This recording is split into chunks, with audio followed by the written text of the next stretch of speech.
Welcome to Too Many Tabs, a podcast where a husband and wife duo sit next to each other at a series of tables. This show has changed a lot. What this show is really about, though, is how we find things in our lives that we become interested in, and then we share it with each other. And oftentimes, it's just the two of us sharing back and forth forever. But today, we have someone new to share with. We have a friend. We have Mr. Tell Williams. How are you? I'm good. How are you? Excited to be here? I am. I know. Yeah. This has been a long time coming. I know. It really has been, though. I know. Like months. 7 months. 7 months. Yeah. I know. We met in a very, just randomly, and I was like, why are you here? And then you were like, why are you here? I was very confused. And then we were like, oh my God, we actually are very close. We live very close to each other. And then suddenly we're like, this is great. And then we have made no time to ever meet. None. For 7 months. It took me, and the only reason why is because from here, I'm going to head to the office. Yeah. Otherwise, I would have walked. It took me a minute and 20-some seconds to drive here. A minute and 20 seconds. I know. We're literally at the bottom of a hill. Yeah, I'm at the top and you're at the bottom. Yeah. I'm just like, this is incredible. Yeah. There it is. Yeah, there it is, guys. We just found out. Hey, happy top Pride. And bottom. It's Pride Month. Happy Pride. Yeah. Happy Pride. No, but it's been so funny because we met, and then I was like, oh, well, definitely. I remember the first time I texted you to hang out. And this happens to me all the time with content creators. I meet a content creator, we hit it off, and I'm like, this is awesome. I really like this person. We trade numbers. I'm like, we're gonna text, we're gonna become best friends. And usually what happens is I'll start to follow them on everything. I'll see a piece of content, and I just want to say, I really like this piece of content. Yeah. And you traveled somewhere. Are your in-laws or somebody like in Indiana or something? My family's from Indiana. Family's in Indiana. Yeah. You flew to Indiana, and I think in a video you said that either you farted on somebody or somebody farted on you on a plane. Yes. A guy reared up and just farted on me. Yes. Yeah. And I think I texted you, was like, I hope your Christmas is better and less people fart on you. And then you didn't respond. And then here's what happened. I was like, okay. I sat back for a while and I'm like, I think Disgusting. I blew it. I think I blew it. Yeah. I think not the fart, but I think I just like ruined any chance of a friendship. But then it was like a month and a half later, I think I texted you about something. And then you were like, oh my God. And I just saw your previous text. Yeah. And I was like, No, it's really, do you guys have like the top people on your phones? Yeah, No. You can have like, okay, so you can have like people you frequently text on the top. oh, like the pinned ones. Yeah. And Okay. people are always like, you're really bad at texting, or like, I thought you were mad at me, and I show them, I'm like, if the 9 people that are my top all have the red dots and I have 400 missed texts, it has nothing to do with me being like, I don't want to text you back. Oh. But that is so funny that I wouldn't answer about the farting. I'm And awful about it. You didn't answer, but it also is one of those things where I had to catch myself and I had to think about it and actually change the way I respond to content creators now, because I realized that my dad does that to me. My dad, when he doesn't have anything to say to me for a while, or like wants to just like, Yeah. instead of just being like, how you doing? He'll be like, really like that video you made about taco. That's And I'll be really like, what the funny. fuck are you Like, talking about? And like, I just don't know. Like, because to me, you know how it is. Sometimes you make a piece of content Yeah. and then you move on with your life. No, I would have gladly sat there and been like, this was a traumatic event. But this guy reared up and just hot fart on my leg. And like it was wild. I would have gladly been like, let's talk about this. Actually, you're gonna get 12 voice memos now. 12 voice memos?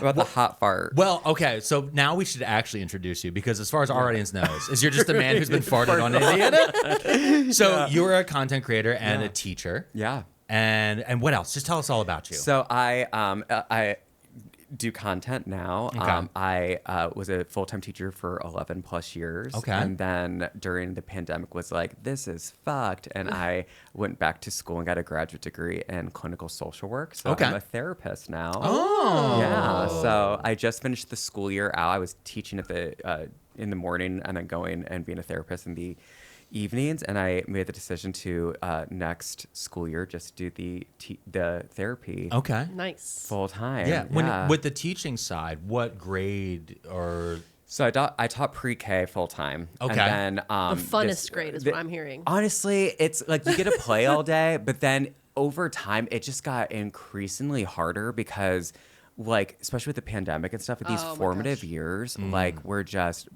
blown for some of these kids, and like the social aspect was awful, and it was terrible. And so then I started doing pre-K through 6th grade social and emotional learning. So I'd go in if there was like divorce happening or a grandparent died or what have you. I would go in and create a lesson plan and like read a book to the kids about that. And then I would send home a list of questions the parents could ask the kids when they got home about like continuing the convo. Super fun stuff. Oh, so that way a kid doesn't just like hear about death and then just walks around with it in their head. It gives them like a little bit of a context more. Oh, yeah. That's actually, Also, it's just, to be so frank too, it's to save my ass, because there's so many people out there that are like, the kids learned about death. You're teaching my kid how to murder or something like that, because it's like anytime that especially a queer male teacher walks into the room, it's like instantly I'm like, trying to like brainwash their kids. So I'm like, no, we are gonna be as transparent can be. I'm sending it out to you, Here's the documents for you to follow. Oh, they're gonna be there's documents. You're gonna be transparent. Yeah. I see.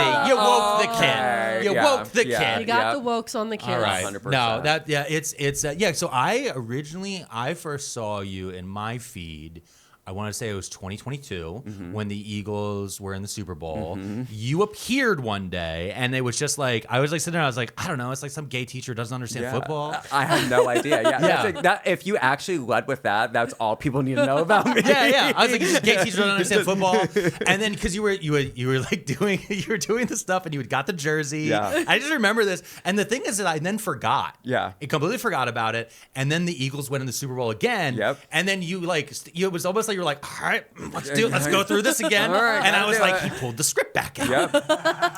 Wipe it off, guys. We got to redo it. I know. It was very that creator funny. fund's about to pop. It's like when Disney redoes something. The live action. The live action version. It's like we got to bring it back. Yeah, we're not going to write anything new. Gross. No. We're gonna make it a little bit conservative though. Just at the very end where people really give a shit. We're going to make it a little bit worse. And we're going to just take it and then shit on it. Just a little bit. That word family, that actually means give the kid up to the state. Sorry. But no, that's Lilo and Stitch. Oh no. That movie, I was too old when that movie came out. The original Lilo and Stitch. So it didn't have that connection to me that I see everyone younger than me does. Did you watch Lilo and Stitch growing up? Was that one of your movies? I think I was like on the cusps of it. I wasn't like a kid. I think I was like in middle. I had to be in like middle school. But I still love. My order went. I was a senior in high school. 9/11 happened. Then Lilo and Stitch came out. I was busy. Lilo and Stitch was your 9/11. They did change a scene in it because of 9/11. Shut up. What? There's like a whole thing with like a plane. Like there's like a 747 or something that they steal and they changed it to a spaceship because they didn't want. Yeah, in the original movie, they actually went in and changed the cell animatics. Guys. No, don't worry. You can't be canceled. Don't worry about it. I'm not worried about You're covering your mouth. You're so scared. No, because I'm laughing. Because I'm like, why would they do that? You can't cancel me, especially with 9/11, when I was in 5th grade Miss Hawkins class. Okay. Mind you, I had a lot going on up here. I had a lot going on. I refused to admit that this was bad. And I don't know how every 5th grader knew what was going on, but I said, maybe it was an accident. Yeah. But I had a horrible speech impediment too. So I was like, well, maybe it's an accident. And then the second plane hit. And I was like, a lot of people said that. When the first plane happened, a lot of people. But then they allowed the second one to bring them back. Oh. But as for me, I said, wow. It happened again. A lot of these pilots are probably real scared right now. Fool me once, because shame on me. They just need to get their shit together. It never occurred to me. And then in 2025, you were like, oh, if you fire all the FAA people, suddenly we can have another 9/11. Yeah. It's like I thought. They told us not to forget, and yet. And we did. Yeah. We did. Yeah, there was a bar. This is going to be a crazy aside. This is a crazy aside because you mentioned before the show that you've done stand up. Yeah. And you've been to open mics. Yeah. And they're terrifying. But the one of the weirdest places I've ever done stand up comedy was down in Delaware. There's a place called Air Transport Command, and it was a World War II themed Air Force bar. Wow. Because during World War II, this location was like in charge of like the Air Force on the Eastern Front, like to Europe and all this different stuff. And it's just like, I don't know where I'm going with this. I just need you to know it exists. I, first of all, am not shocked that that's in Delaware because I knew Delaware was a state, and then I moved here. Yeah. And then everyone was like, "Oh, I'm from Delco," and I thought it would have been so embarrassing if I would have told them that I thought Delaware was a state because it's clearly just a county. And then about 2 years ago, I had a doctor's appointment in Wilmington, and as I was driving there, it was like, "Welcome to Delaware." And I was like, "Oh my God, it is a state." Yeah. So I think Delaware. You thought Delaware was a county? I thought I sure did. Delco is very powerful. Delco. Delaware County is a Yeah. very powerful. Yeah. What's the word? It's like it pulls the people in. Yeah. And then it destroys them. Yeah, really. the mayor of Easttown. Yeah. You know, yeah, like it's a thing. And I thought, okay, well, because here you guys have like, in Chesco County, you'll have Westchester, which is like, it's a thing. Yeah. And so I just thought, oh, Wilmington must. I'm hearing about Wilmington, all these things. So it must just be a really big town in Delaware County. And then I found out you were correct. It is a state. Yes. Yeah. It was actually the first one. You know what? It was I heard the first state. I heard that. It's their whole thing. The rumor is This is the thing with Delaware. They were first. First. And because their guy got there fastest. Yeah. For the Constitution. It's actually remember the state court. Remember the state quarters? They have when every state had their own little quarter. I had the map. Yes. Yeah. So Delaware is the first state quarter because they're the first state. They went in order of who did it, and they had the guy on the horse because that's their whole thing. Is like he got because he had to ride to the legislator of each state had to sign off, be like, yeah, we approve the Constitution, and then they had to go to wherever the Constitutional Convention was, and they go, we approve, and he rode all the way up really fast. I can't remember what his name is. That's so but he rode up really embarrassing fast, now. and they're like, our guy was faster because like Pennsylvania, I think Pennsylvania's second. And it was in Pennsylvania. I was gonna say, like, the how convention was was our in, guy? Our guy That's was the guy who runs listen. to lunch every day. He was on Perks. For sure. He was on Percocet. For sure. I was like, fucking not for nothing. Fucking this Constitution, dude. I'm gonna get there. I just gotta wait for the friggin' bus to get here, dude. Fucking Lisa, shut up. All right, I'm gonna get there. All right, everybody shows up about 2 days late. Oh my God! I just want to be the first one there. That's you. Yeah, you don't want to be the first one to the party. Eager. That's embarrassing. So that's number me. one. That's number one thing everybody knows. Well, that Delaware wants everybody to know. Number two is they have no sales tax. So if you go buy big ticket items. Yep. Yeah. Number three, the most businesses in America are incorporated there because they have such low corporate tax. So it's between them and Wyoming. Wow. And I did a video a while ago. There's a building in Wilmington I think has like 1 million businesses are registered inside this 1 billion. Yep. Yeah. And it's this whole way, like all of Donald Trump's businesses were registered there.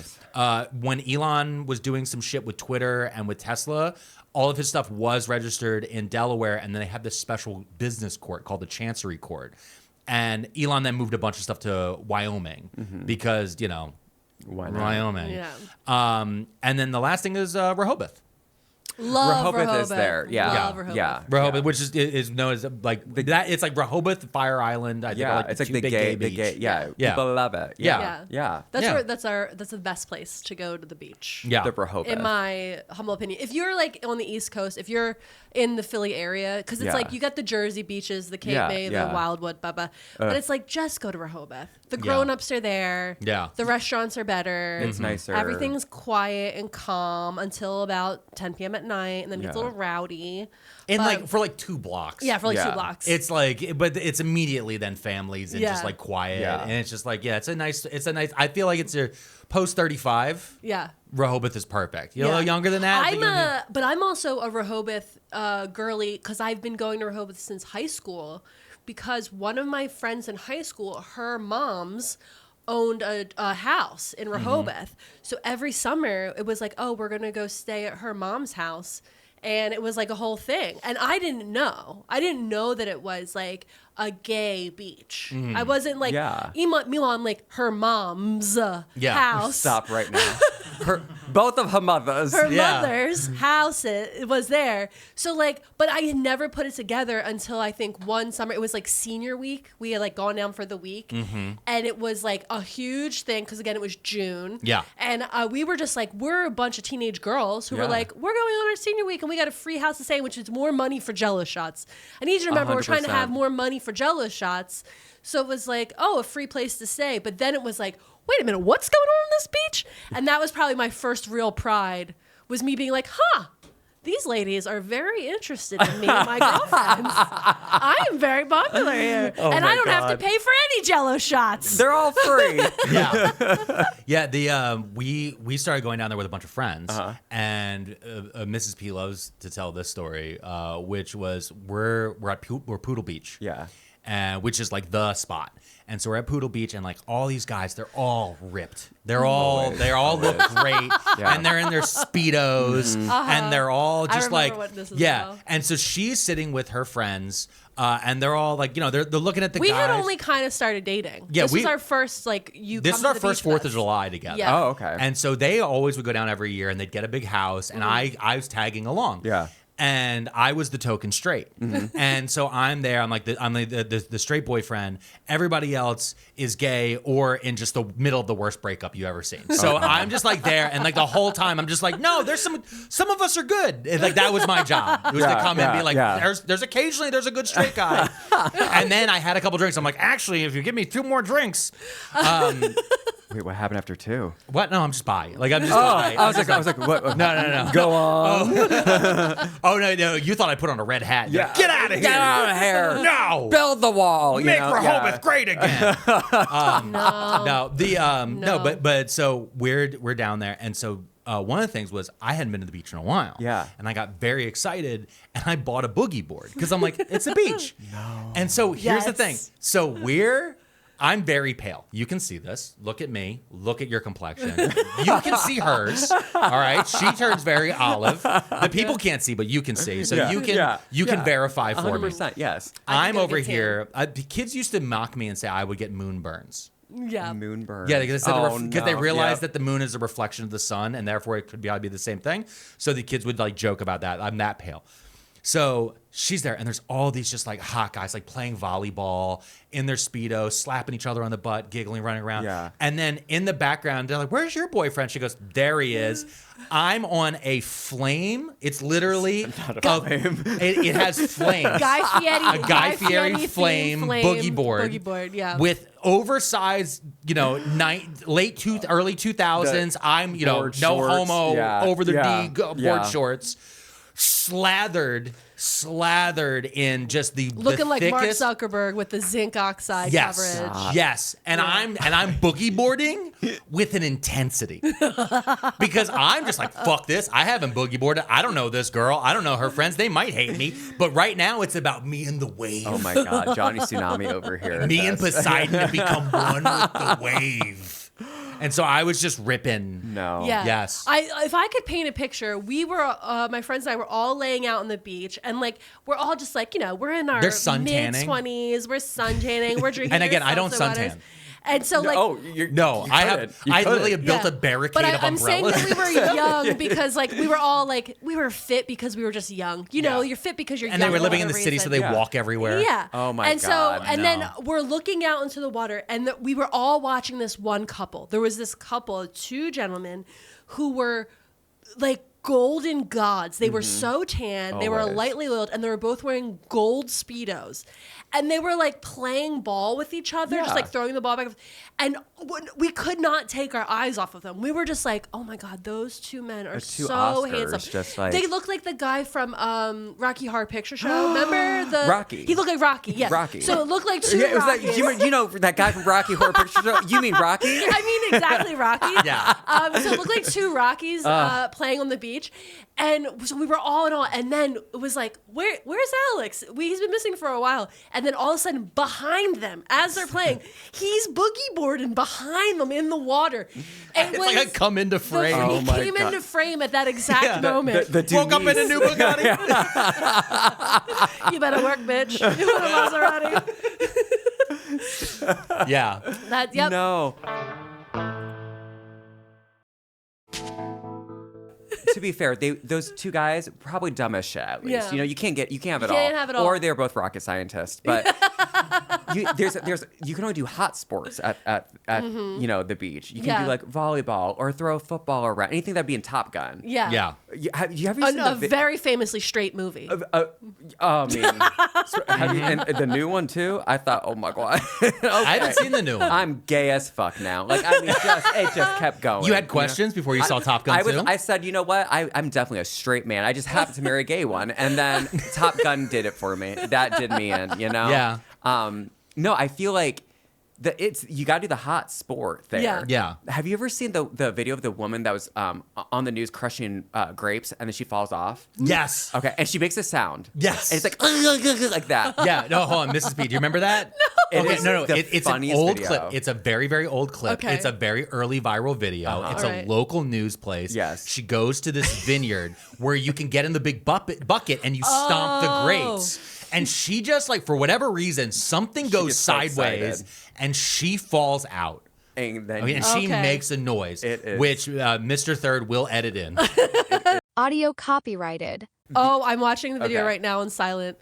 Oh. And she eats shit. Yeah, okay. I was at Sanibel Island with my family, and there's a bunch of real hot guys around, and I decided I'm going to boogie board. I've never fucking done this a day in my life. And we put it on, and I'm like running, and then you jump on it or whatever, and I fall. And the noise I make is so similar to the whole sound, like SpongeBob crying. It's just like, I was like, my clavicles got to be ripped to shreds right now. I could never get on that again. That's why only hot sports. Yeah, only hot sports. Only hot sports. If you're minimal clothing, you have to have a hot sport. 100%. I think, honestly, can I tell you something? I think I was wearing goggles, too. I think you were wearing goggles. I think I was wearing goggles. You know, I didn't want to get salt water in my eyes. It's so funny. This is so long ago. I'd probably have to go look at our actual printed out pictures. Because, like, we were disposable camera-ing. Yeah. Oh, of course. Yeah. And obviously, because we were hipsters, we thought that was very cool. Like, we were like, I'll just go get a real at the camera. time, I was driving a 19... This was 2013. You had the purple neon? No, this is 2013. No, I think this is... a purple neon? Yeah. I had a purple Dodge Neon whose engine exploded. I still went on a date with him. You know what I mean? I mean, neon. I love she named neon. it. I was like, she named the car. She's like, one day she was like, oh, you mean Princess Banana? That's funny. She started, and I was like, "Don't listen." I got the car for like $800. It was like from like a family friend. I was like, "Whatever." We were living in the city. The only thing I needed the car for was to drive to the suburbs to visit my parents. Yeah. And then like the occasional thing where you're like, I have 4 bags of grocery. I'm not getting on the subway. That was kind of more what the thought process was. I don't need it for much. And then one day the engine block just exploded, and so. But I remember we just started dating. I was living in this really terrible place that had fleas. Mm-hmm. Oh, everything. God. Let me tell you something. She was saying something to me the other day, and I was like, no, I don't trust your taste. Because I went down like the list. I'm like, you met a man who was a unemployed stand-up comedian who lived in a hovel that literally had fleas, that was driving a broken purple Dodge Neon with a tape deck. Like, and I started going to thrift stores, and now it's a big thing, but I was very early in on it. I just want everybody to know I was very early. A lot of people said at the time, tapes are coming back. A lot of people, and I said, tape? What are you talking about? Scotch? And no, I bought all these cassette tapes, and I would just go, because they were like 50 cents, 25 cents. Like, places were like, they couldn't get rid of them. Yeah. So I was like, oh my God, these are great. And I would always grab soundtracks, because soundtracks always had a bunch of really great music on it. And so, I was like, you met this guy who was just such a piece of shit. And then she was like, I'm going to do something with that. I'm going to do it. I'm going to mold it. I saw an opportunity. I didn't think fix. I thought mold. You know what? I like that. You know what I mean? I was like, he's not broken. He just doesn't have any focus. And he has fleas. Okay, well, I knew how to get rid of those. I knew how to get rid of those. My roommate, my alcoholic roommate brought home fleas one day. That would traumatize me. Yeah. And then he killed my cat. So there was like With fleas? No, he left the front door open and the cat just never came home. You know what? Maybe he's not dead. No, he's dead. No, that He's cat didn't survive. The cat's name was, I had a joke about it. I think I've talked about this in the podcast before, but I had a joke about it. The cat's name was Trouble. And I love the cat. He was one of those type of, you take a rubber band, you flick it, he'd bring it back to you like a dog. Yeah. And I loved this cat so much. And then it was right after I started dating Mrs. P. My roommate came home really late one night, and he would do this thing where he would walk through the front door and just pass out. And in the doorway. In the doorway. So the front door was open. And so I came downstairs, and he was passed out in the doorway, and he got home at like 4 a.m. because he used to work at a bar. So the front door had been open for hours. Oh, God. And so the cat had gotten out, And it didn't dawn on me at first that the cat had gotten out. My first thought was, did somebody steal my PS3, my PlayStation? And I looked, I'm like, Batman Arkham Asylum's still here. Everything's fine. We're fine, guys. And then slowly, as I've been eating breakfast, it started to dawn on me like, oh my God, where's the cat? And the cat's name was Trouble. And I had this joke where we were living in deep South Philly at a heavy Cambodian neighborhood. And a lot of people had chickens. Yeah. And I would put on Facebook, I'm looking for this cat, and this is the color of him. His name's Trouble. And I would walk around, especially when I drink a little, I'd walk around, I'd get hammered, and I would be, walking alleyway to alleyway. And I heard he was seen down this one alley, so I jumped this fence. And when I jumped this fence, in the alleyway was the angriest rooster you've ever seen. Oh my God. And it attacked me. And I scrabbled and I jumped back over the chain link fence. And so the joke was that I used to get hammered and walk around South Philly looking for trouble, and all I found was an angry cock. I mean, listen. That's the joke. That's the type of joke I was telling when I met her. And this person, full of lies. What are you I talking about? literally said that to you, and much like all of your comedy, you stole it from me. Robbers. If there's one thing that everyone needs to know is that a lot of his bits are just things I happen to say, because he was explaining to me one day, he's like, yeah, I was out looking for the cat, and then I got it. There was a rooster, and blah, blah. And I was like, so you were looking for trouble and you found a angry cock? And he was like, that's funny. And then that night he said it on stage, and I said, I'm not even going to get a writer's credit. So I have to create a podcast where I can tell these jokes. The credit goes. It's so true though. I do. That's my husband. Like, yeah. I don't like that he's funnier than me. And he's not like a ha-ha out loud funny. He's a very quiet. People will sit there and be like, if you sit next to him at a dinner party, you're just cracking your shit up. And I'm like, don't tell him that. Well, that's what I want to ask. I wanted to ask, and me and Mrs. P were talking about, because you've been doing content for a while now. Does your husband do any content with you, or does he ever go, don't post that? No. So we were very early on. I was like, I don't want to be a social media couple, because I was like, I don't ever want to I didn't want to get in a space where I was like, I need to create content for our bills, because that just scared me, because I'm like, I'm not consistent enough in anything in my life to do that consistently. And so I didn't want to then definitely put something in a space where like we had to do something together, or it wouldn't do this or this. Yeah. And so he also is like very, I wouldn't say shy, but he's more reserved, and he was in the process of getting tenure at the university. And so I was like, okay, like I get all that. Yeah. But then when we thought TikTok was going away in January or December, whenever it was, he decided to do, how everyone was like admitting stuff? Yeah. So he had like essentially a burner account where he would just like watch TikToks and like a picture of our dog on it. And so he was like, now that TikTok's going away, I can show everyone this is my husband. And then woke up the next day to like 140 some thousand followers. And I was like, sucks to suck. and then we all got the notification that Donald J. Trump has saved TikTok. Yeah. Oh God. I know. It's like, you joined because Donald Trump saved it, Jason. That's embarrassing. All the things out of all the things I've heard about the last days of TikTok, that's a good one, because I don't know if you saw, but like a bunch of the influencers admitted to so many things. Why would you be it was so crazy, because I was like, it's not going. It's like it's going away, but nothing ever on the internet ever truly goes away. Someone's going to. It's either someone's going to save it, and or like, do you not? You make put it on content Instagram. I was going to say, on Instagram. Selling the same green But not only that, it was only going to be banned in America. So it's like, what if one of your fans goes to Europe? Yeah. And it's just like, well, look, she's claiming she never posted it. By the way, I screen recorded the whole thing. Yeah. There it is. It was my mouth drops. I was like, it was honestly an incredible moment. I was like, that shit up. Every single time I was like, what are you admitting to? Yeah. What are you admitting to? It was crimes. Like, people who's like, my whole thing is like, I work out every day for 4 hours. And like, actually, guys, I work out once and I just change clothes. Yeah. And then I just said for the week, I'm like, I am a fitness influencer, but I did go to Turkey to get a BBL. I know. It's not really the glute It's like the original program. Legally Blonde. I'm like, Brooke Wyndham over here. Like, my God. That's a big thing to admit, babes. That's a secret you can keep. It's okay. You can keep those secrets. Because you're still selling the playlist of your workout on Instagram. What are you doing? I'm always bad business. shocked. I ate that shit up. I was like, you dum-dums. And I'm just love like, it. keep going though. Yeah, keep going. Never Ruin stop. your lives. Yeah. For my entertainment. Yeah, Mrs. P is, I've always said she's the executive producer of all of my content, because there'll be times where I'll make a thing and I'm like, I think that's funny, but I'm a 41-year-old guy who lives in the suburbs. Yep. And I take it to her and I'll show it to her. She's like, okay, I understand why you think that's funny. And that's when I know I'm not posting it.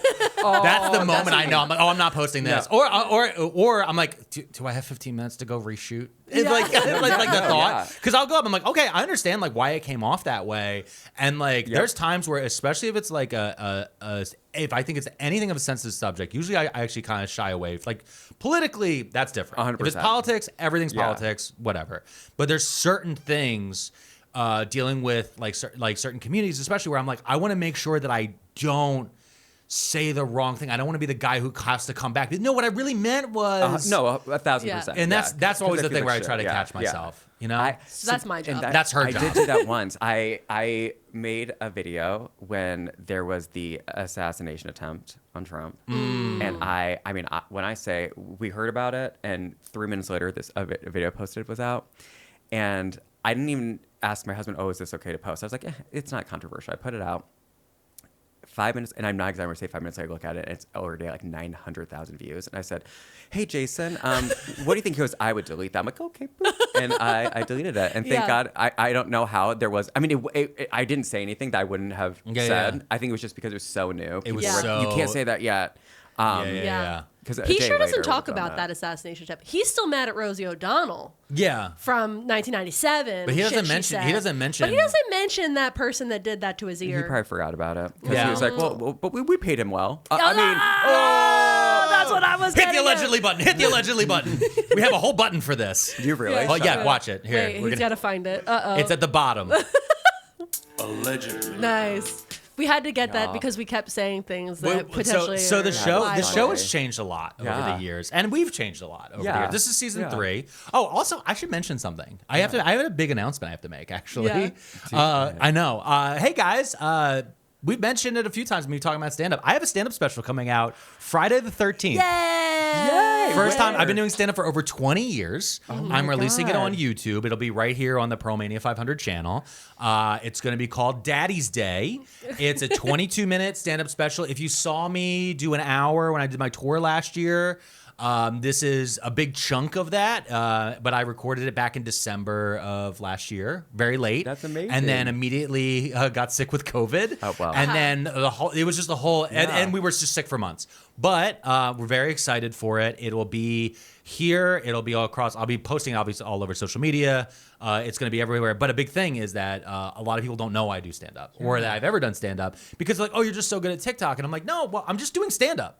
Yeah, it's just stand up. I just am picturing an audience. 1,000%. And I'm honestly, the way I picture most of people in. Do you when you're making your content, how do you picture it, like where people are viewing it, or are you just doing it to the camera? Like how what's your thoughts on like the feedback? When I'm making I'm trying to think of like when I've been on stage doing stand up, the response I get from people's faces or the feedback, like what is it, audible feedback I get.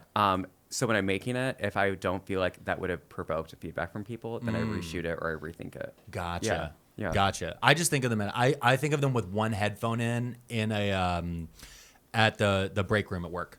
Oh, that's just how I picture everybody, and because I think like that's where everybody is. Like people are like, oh, well, they're pooping. I'm like that. There's no vulnerability while you're pooping. You're in a locked cubicle. It's a little locked box. You're at work. I'm thinking at work. I'm thinking in public because I mean in general. People people watch them in bed and they watch them laying on the couch and we're second screening everything. But I think like a lot of people watch a lot of content at their workplace when they're surrounded by other like 1,000%. The number one group of people that they know the least now. 1,000%. But they see all the time. And so that's kind of where I kind of think about is like that side of thing and how do you keep somebody engaged while somebody is microwaving fish? Or burning popcorn. That's the secret. You know what I mean? Popcorn would piss me off. God. But no, I have to argue though. I think you're at your most vulnerable when you're pooping because here's the thing. I don't want anyone to see me like that hunched over, like, you know. Do you know how many spiders I've seen while pooping? And I feel like I'm at my most vulnerable because I can't do anything. You can't escape? I can't. I'm scared for my life and it knows. Yeah. That's why they come out then. Can I tell you? This is an incredible spot for us to throw to an ad. Well, now we know you feel vulnerable, and that's why you're probably beginning to panic scroll. But when you want to panic scroll but actually make your life better, scroll on ZocDoc. ZocDoc is a free app and website where you can search and compare high-quality in-network doctors and click to instantly book an appointment. Appointments happen fast, seriously fast, typically 24 to 72 hours after you book, so you're not left wondering what's wrong with you for weeks. I've been using ZocDoc for a while now, and I want to tell you, recently, didn't like my dentist, got kind of mad about it. You know, and when I was a kid, I was stuck with the dentist for a long time. You know what I did this time? Went right on ZocDoc, and I found a dentist that easily took my insurance and was able to get me in for an appointment very quickly, and now my mouth doesn't hurt. Thanks, ZocDoc. With a network of over 100,000 qualified professionals that treat a huge variety of conditions, no matter what the trouble is, ZocDoc can help. Stop putting off those doctor's appointments and go to ZocDoc.com/tabs to find and instantly book a top-rated doctor today. That's ZocDoc.com/TABS. ZocDoc.com/tabs. So one thing I like to do, I don't like to do it at the end. Okay. I like to do it in the middle of the show. Okay. Plug your stuff, because I know you have a podcast. Stuff, yeah. You have a book club. I do have a book You club. are huge on all four. You have different names on social media too, right? Do you have like the same on Instagram and TikTok? I think Instagram and TikTok are the same. I had to change Facebook, which honestly is just Instagram on That's Facebook. fine. Yeah. Nobody looks at And Facebook. I'm like the least tech savvy person because it's confusing to me. So I Yeah. don't really have YouTube. Oh, really? That's fine. Good No for worries. you. I'm like, I don't know how Lucky. to work this. No, good Lucky for ducky, you. lucky No, good ducky. for you. Cause YouTube breaks some people's brains. Does That it? was- It's me. It's him. me. It's me. No, so okay, so I don't know. 'Cause we were just talking about content creation. Yeah. Like TikTok and Instagram have always just been vibes for me. Yeah. Like I make a thing, I like it, it's vibes, I put it out. Yeah. My wife okays it. Yeah, I show it to my wife. Yeah. You If- gotta get all clear. Listen, if she laughs like that, then Yeah. I'm like, it's gonna at least get a million views. Yeah. Unless the algorithm decides to fuck me. 100%, Sometimes yeah. every now and then the algorithm's like, you know what? Fuck you. Yeah. And I'm Yeah. like, thanks. Yeah. Now I'm gonna be crazy. No, now I have to go. I'm gonna nobody loves me anymore. Oh God, it's happening. I'm not getting my little dopamine likes. What am I gonna do? What do I do? And I'm like, go walk the fucking dog. Yeah, Yeah. look your It'll son be in the fine. eyes. Yeah. Look your No, son in the no, eyes I as can't. he says dad for the first time. It just doesn't do the same thing. It's not the I need the million likes and silly comments. it's not the same as having somebody remix my taco rant. Right. Oh my God. Right. But no, so you have a podcast. You have your own Yes. podcast. What is Yeah. it called?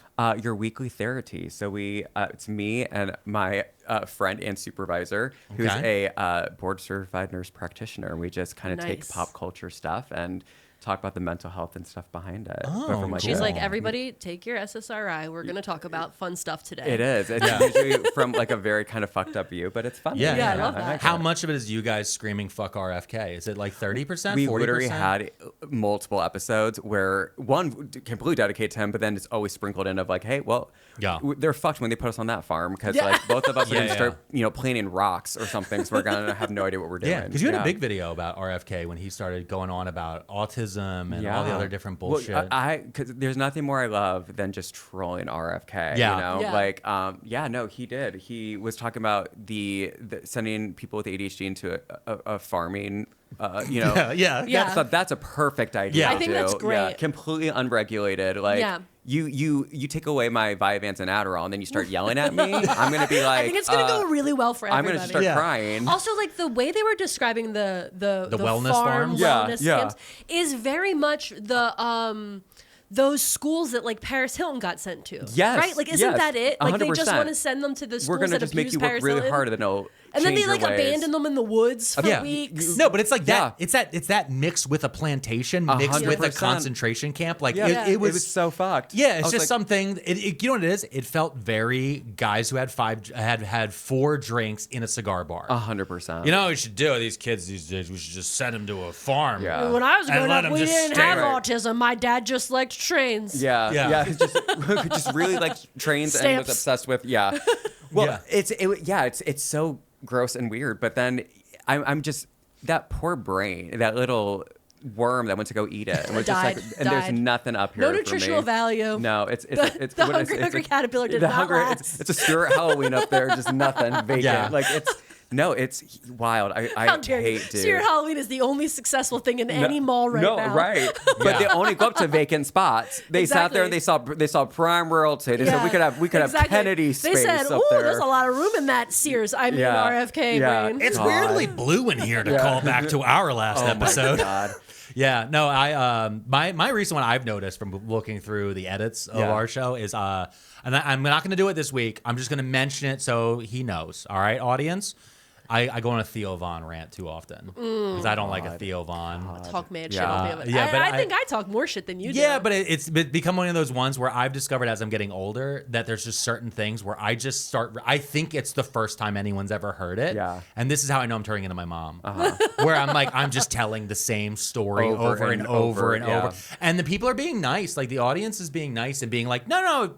I mean, maybe I haven't heard it. I don't know. Say it again. Yeah, no, it's fine. No, maybe there's new listeners and they need to hear it. You know what I mean? There always will be. There always will be. We always hope. Fingers crossed, guys. I know. Fingers crossed.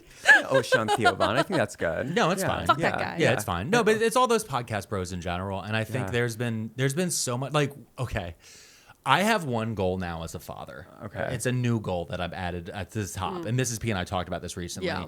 And we want to raise our son with enough self-respect and love that he doesn't need to move to Austin for an MMA guy to tell him he has value. Yeah, that's the only That's goal, it. really. That's it. That's really it. That's all you can hope for. That's all I can hope for. I'm like, listen, I can't stop the amount of microplastics that are going to get into a kid these days. Yeah. What am I going to do? But I can hopefully stop him from wanting to be a stand-up comedian that is in the Rogan universe. Yeah, you know, like I 100%. can hope. Yeah. We can hope to not raise a piece But I of also shit, think that like our personalities, Alex and I, is like because we're both a bit outgoing. Yeah. We might just end up raising an introvert accidentally who's like really into like accounting, and that would be that'd be lovely. great. not our kid. Yeah, Our kid no. is not an introvert. He do be yelling. Our kid, every picture of him is just him screaming at the top of his lungs. That's so funny, I don't know where he could have learned it. I don't know where. I don't know where he heard What it in the role womb. model? Yeah. Who taught you this? Yeah, I learned it from you. Exactly. Oh yeah. No, so you have the pod. He has 3.4 million followers on TikTok. I do. That's what the dossier says. Okay. 3.4 million. I Okay. just want to say, like, that's really awesome. Congratulations. Thanks. It's really weird though because I don't know. Like, and this isn't me being self-deprecating. I don't know why because I know why. Well, you don't wear shirts. I don't wear shirts and I wear tight pants. But it's weird. This happens quite a bit. Yeah. And I will say, which is not good for mental health, that I always talk about the longevity. There will be another guy who looks like me or makes jokes like me that comes on as like newer and more fun. And what I had noticed would happen is my look has changed a lot in 5 years. Mm-hmm. And every time I would lose weight and get more muscular, the views and the people would shoot up. And so I was like, that is such a horrible. You vain, awful I was like, people you motherfuckers. liking and always, commenting. Always. So they're I making, see the so thirsty that's what. comments. So now you're being forced to body check. That's what you're saying. I'm sitting there, and if I'm like, well, I will say though, what then on the flip side of that is when I accidentally started social media, it was never on purpose at all, and it was during like the first Trump, administration, and I had noticed the day after the election. I started making jokes about having to like lavender marriages again and whatever. Yeah. And when I feel like when the political, atmosphere shifted, it started going up again. I was like, okay. Yeah.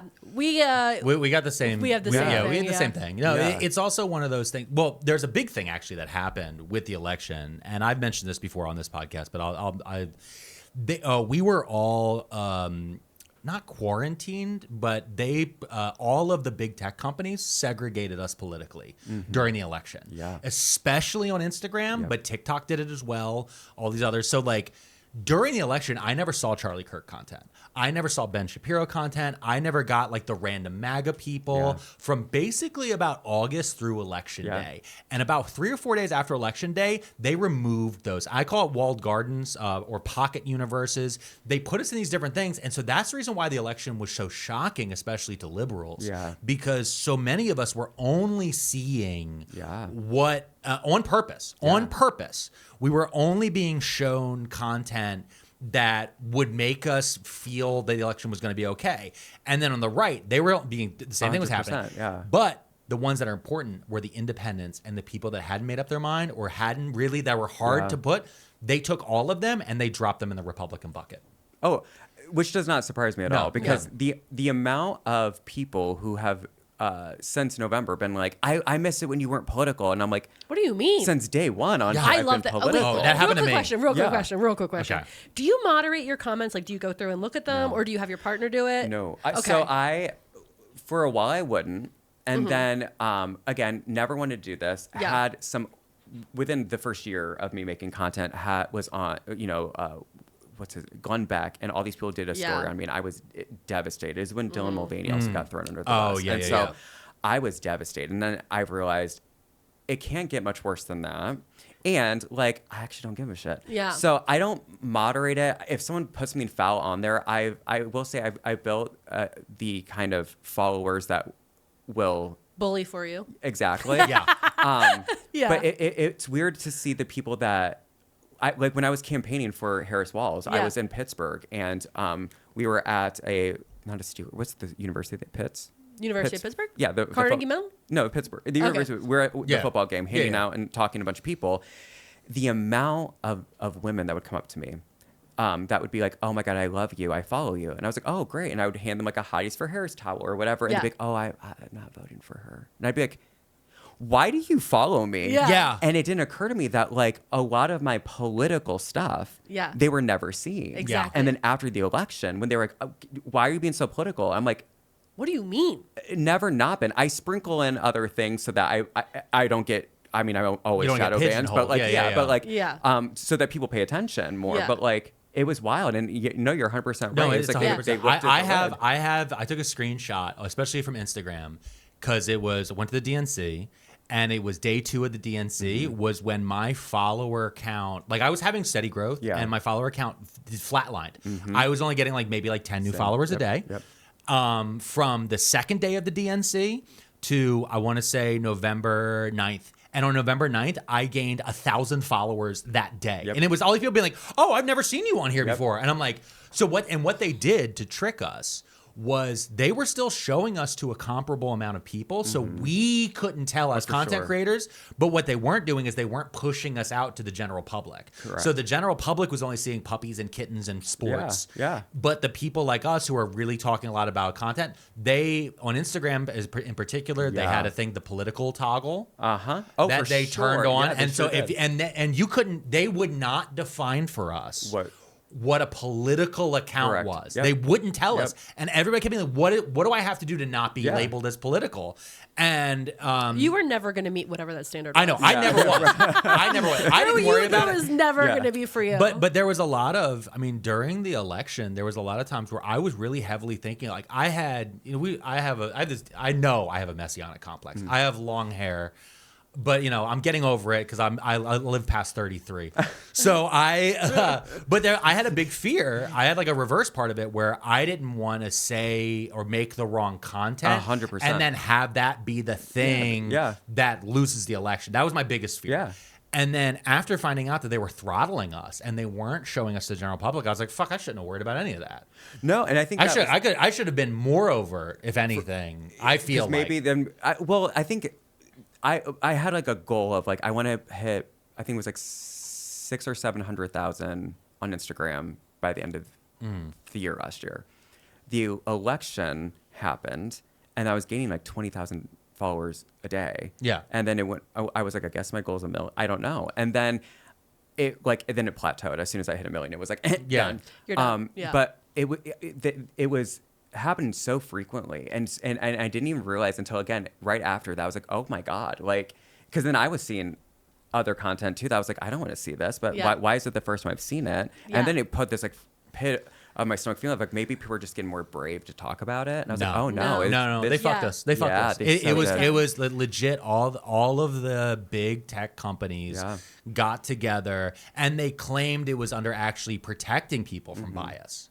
Yeah, that was the thing, and then in they reality, were all at the inauguration. And then they were all lined up there. They were all lined up there, staring at Jeff Bezos' wife's big fake titties. Yeah. Hey, he paid good money for those. Listen, that's fine. I'm just saying that they were there. They were an investment. Can I tell you though that if I were one of the newly minted astronaut women that went up with Katy Perry. Yeah. I would have been like, I'm not gonna lie. I've been like, this sounds fun. I'll go. Yeah. The minute I found out that his girlfriend, fiance, was going, immediately would have pulled out because I'd be like, he's gonna blow this place up. No, but exactly. I thought that. Can I tell you? Can I tell you? I think. Hear me out. I have a theory. That's what he was going to If do. I would have been there, I would be the one to find out whether or not murder is legal in space because I think you're outside of the jurisdiction then.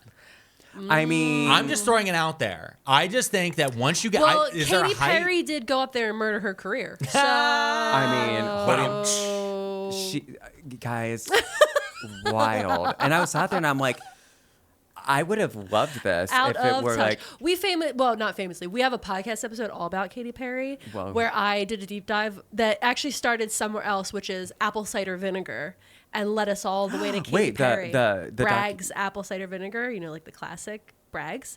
She owns it. No. Yeah. It's a whole thing. I can tell you all about it. The stuff I've always found out about her has been against my will. Yeah. Yeah, like how she killed a nun. She killed a nun. Yeah.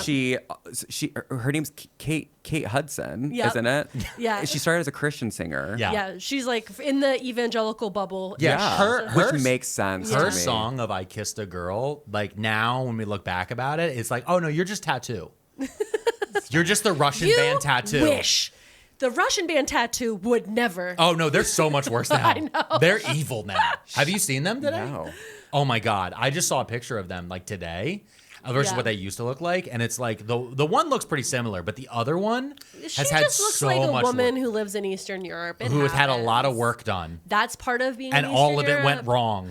That's part of being in Eastern Europe. Russia in particular, not Eastern Europe, it's Russia. Oh my gosh. I don't know where she lives. I wanted to be vague. Russia, they're really Russian. Like that was the doesn't whole mean thing. they still live there. But that's the part that was so shocking to me of Russia being such a homophobic country that the only thing to come out of Russia majorly in the 2000s, like pop culture wise, was Tattoo, which was two women kissing and being like, no, we're being oppressed for being lesbians in the music. Do you remember the music video?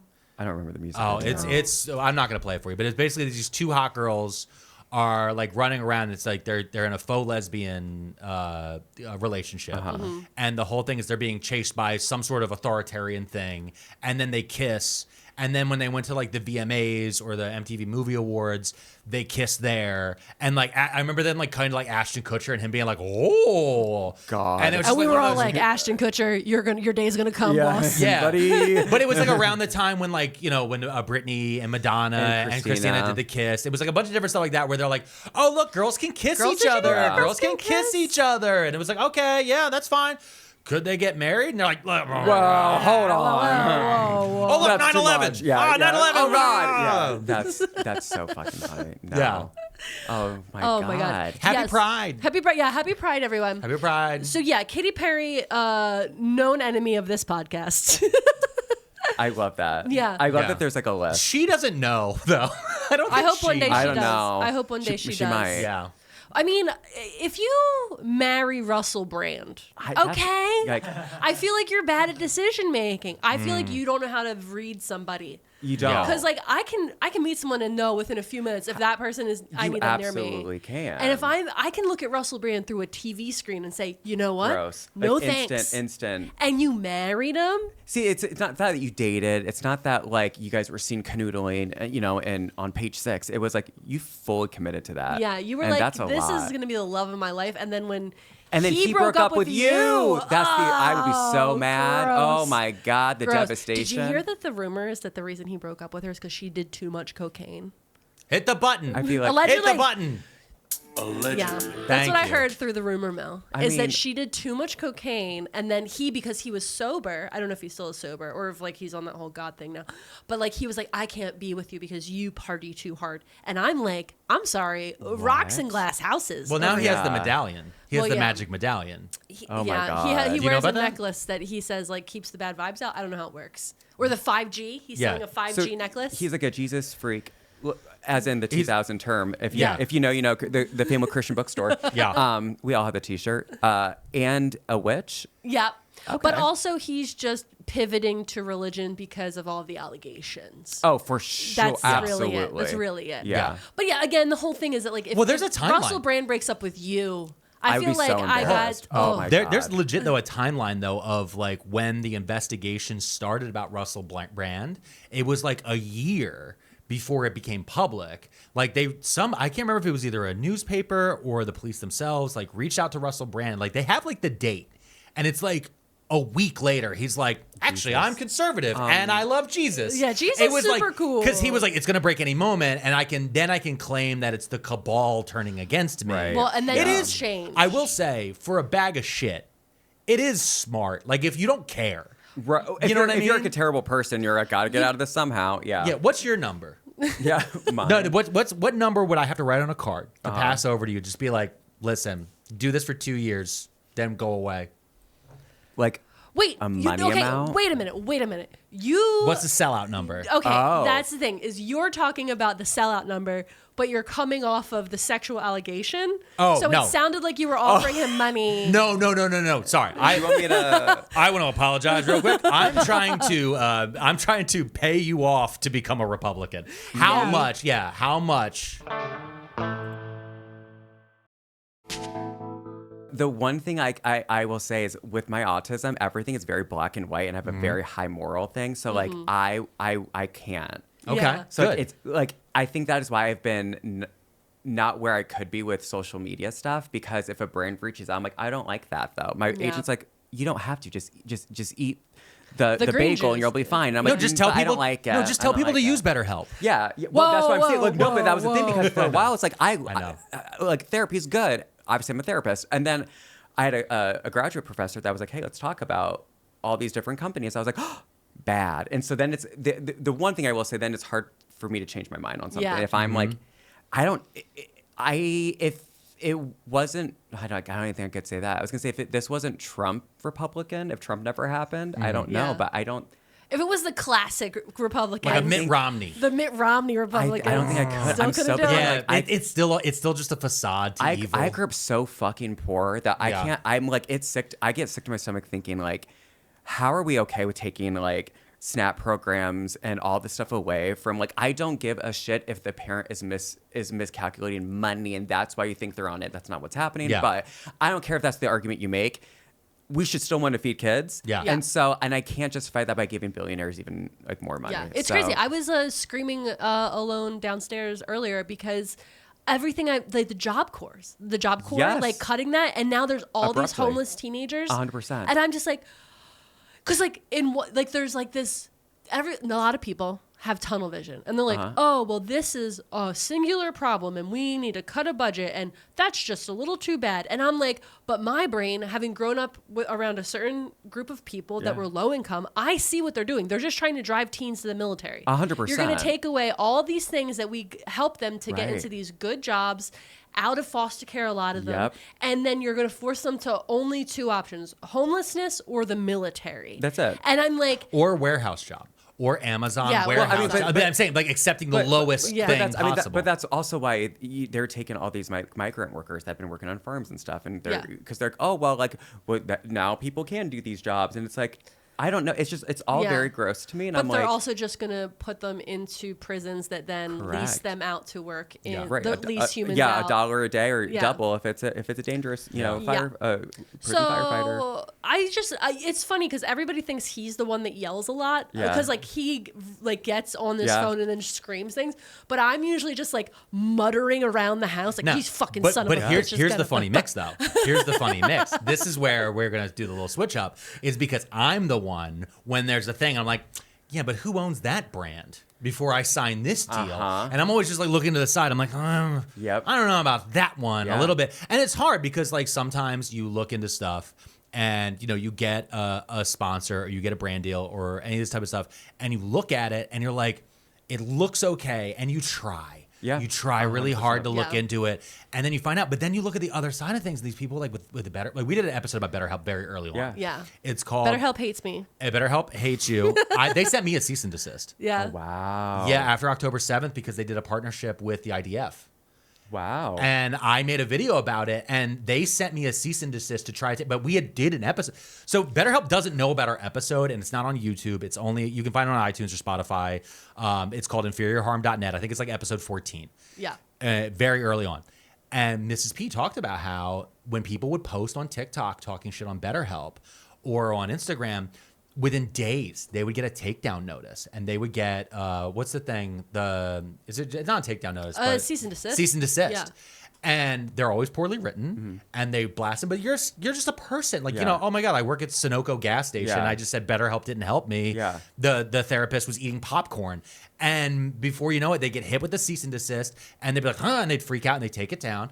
And so when I made the video about, like, yeah, they're collaborating with the IDF, like the BetterHelp and Israel are collaborating. And they were like, take this down immediately. We're not collaborating, blah, blah, blah, blah. And I was like, I'm going to ignore this. Yeah. Because also, number one, it was an email. Number Right. two, it was poorly written. Number three, Mrs. P has a paralegal degree. She literally started screaming. And she was like, if I wrote this and handed this to a lawyer, I would have been fired on the spot. Oh my God. I was bad. sitting there, I was red penning this thing. I was like, if I submit this to my attorneys, I would get written up for how poorly this was written. And then, of course, I'm reading it because anything legal comes through, I review. And I'm like, you know what? Do it. I want to get discovery, because what happens is if you sue me, then I have the right to discovery, and you have to prove that you didn't do a partnership with the IDF. Yeah. And I'm like, so prove it, because I have screenshots of you posting these videos on Twitter. Yeah. So do it. And I get really, but in I get really particular mad. though, I was referencing a post it was a Twitter post from Israel. It was the state of Israel made the fucking post, and it was like, hey, just, you know, like we're doing stuff with BetterHelp. You can all get like free BetterHelp. And I was like, what the fuck? Yeah. And I was I'm literally reading and there's news articles. Yeah. It's from the fucking verified account. And so eventually Snopes made a thing, be like, no, Snopes actually was like, no, this is true. Like, his video's true. And I think in that moment, like, I'm pretty sure this was one of the ones where like BetterHelp was like, no, Snopes, go this way we can flag that it's been checked. Yeah. It's been checked for its veracity. And Snopes was like, no, he's right. You guys are working with Israel. Yeah. Like, I don't know specifically the IDF, but it was Israel. It's like fucking, I was like, yeah. And so it's one of those ones where that's always been funny. But then because of that, I sit there and I look at people and like, oh, we're doing these guys. And it's like, I know that truck's just backing up. Yeah, I can hear the beat. Money's coming. And part of me is just like, get it. But the other part of me is like, morals. Yeah, I know. That's Morals I and have such a ethics. hard time with them. Like, God, no, Morals no, and ethics. no, I gotta stick with it. Yeah. No, listen, we always joke that I have. Do you ever watch Star Trek? Deep Space didn't, Nine? no. Okay.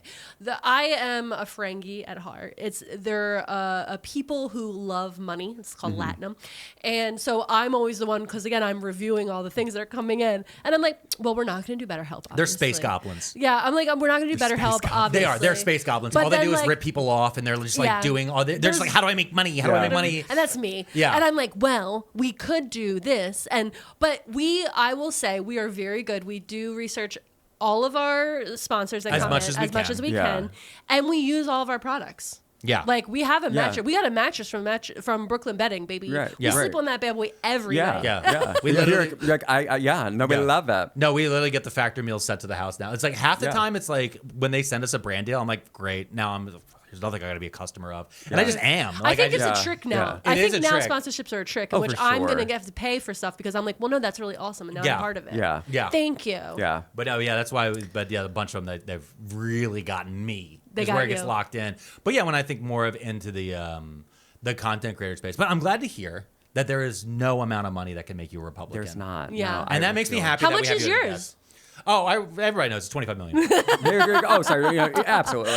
No, 25 million. That way we can get divorced. She can get 12 and a half. I can get 12 and a half. Yeah. Okay. And then I'm gone, baby. Yeah. I'm gone. Never in the come wind. back. No, you will never see me again. If I'm first thing, the hair gone. I'm gonna change my whole look. Okay. You won't know it's me. Yeah. Maybe I'll do something about the freckles. I don't know. I'll figure out something. Yeah. I'm gonna be just enough so it'll take you a second. Yeah. Because I have been spotted by people with a mask and a hat on and my hair up inside a hat, and I'll say a word and they'll be like, Pearlmania? And I'm like, fuck. Damn it. Because my voice is very distinct. Yeah. So that's been our joking amount though. It's been 25 million, and then I'm gone because that money is a point where you can take the rest and you can put it in a whatever, a CD or stuff, and just get the payout from it. Yeah. Because listen, I can live on $50,000 a year forever. Easily. Yeah. And that's the thing. That's We've lived on less. We've lived on so much less. And the thing is that like, what got me whenever I started doing content creator shit, and I would go to like VidCon or I'd go to these conferences, and I'd be like, why do you live in New York? You don't leave your apartment. Yeah. And I would talk to these people. I'm like, move to Philly. It's so much cheaper and nice. And when you want to go up to a premiere, like it's a bus ride or it's the train. Right. It's very quick. And you don't have to pay $7,000 a month to live in the East Village. Right. And they're like, but the Pokeball place I like is right. I'm like, there's Pokeball places in Philly. There's so many times that I've gone to those spaces, and I told you I went to a what's it called, conference a few weeks ago with a bunch of influencers, and I couldn't go, and I was like I don't know anymore. I know, and I was like, you'll be great, you'll do great. Oh my gosh, but it is this weird kind of thing of having the privilege of the followers, but not. I think we're just understanding or getting the influence thing. I wish I could understand and get it, and or just spend time on it, because I think it, but so many people are like, oh yeah, I got this, and I spent $80,000 on a car, and I'm like, why? I spent the money I've made on my master's degree and then a house, and then the rest of it we saved. This is the responsible social media content. We were joking that like a lot of people that we've met, like they'll be like, oh, we're going on this extravagant vacation to like Bali or Seychelles, like all this stuff, and we're like, so anyway, we got our roof repaired, and we're really excited about it, baby. I was just like, I don't know, it's a world I know. I'm like, how do you feel comfortable? And if you do, great. But a big part of it, though, I think it's because with Mrs. P and it's with you said you grew up poor. And I think knowing that to me, I constantly have to remind myself at any moment. This could, and I'm not talking about cancel culture. This could all go away at any moment. It's happened before. YouTube adpocalypse. One day they turn off YouTube ads. TikTok. From the moment my TikTok blew up, I was like, TikTok can be shut off. Absolutely. Yeah. Instagram. Like people don't realize with the Instagram monetization, like right now, like they don't pay us for videos. I mean, I used to make so much money on Instagram. I make nothing. And now they're like, they do the carousel reels, and I'm like, I don't find joy. I don't make stuff to make money. I make stuff because I like to make it. Correct. And he then likes for some to yell reason, into his phone. Right. I mean, I think that's the thing. It's like when it can go. I think I grew up poor with nothing. Mm-hmm. My husband and I, when we were first married, nothing. So like, I don't mind. I can go back to that. Yeah. That's fine. I grew up tape on the remote and bags of cereal. Yeah. Right. Like Salisbury steak every night because it was $1, for a pack of 5. Yeah. I could go back to that. Yeah. We'll survive. Yeah. Rice and beans. Yeah. So might as well, I think, like, take care of this stuff that you can now so that, like, if you, rather than buying an $80,000 car, you spent money on a house. Because, like, we know a few different content creators that, like, as soon as they, hit a certain number of followers, they were like, oh, I'm moving to LA. And, like, I'm moving to LA. And we're like, well, we could get our gutters replaced and a tree removed. No, that's all I can think of is like again, just like you're saying, it's like my whole thought was like, if TikTok gets banned, if he gets canceled, if something happens, like, and this all goes away and we go back to doing the same things we were doing before, which is totally fine. We'll survive. At least we have gutters. Like new gutters. At least like, our house is sturdy and people good be like, to go. oh, remember when you guys were doing social media? And we're like, yeah. And we repaired our patio. It was a pretty big deal. Yeah. I think a lot of Gary Coleman. Remember Gary Coleman? Yeah. And he, at the end of his life, he was working as a security guard. Gary Coleman. But I mean, like in the 80s, he was the top of the world. He was everywhere. And at the end of his life, he was working as a security guard. Mm-hmm. And I was a security guard at the beginning of my life. Yeah. And, he was a mall security guard? I was a mall cop. At the mall? I was a mall cop. I also worked at a chemical company.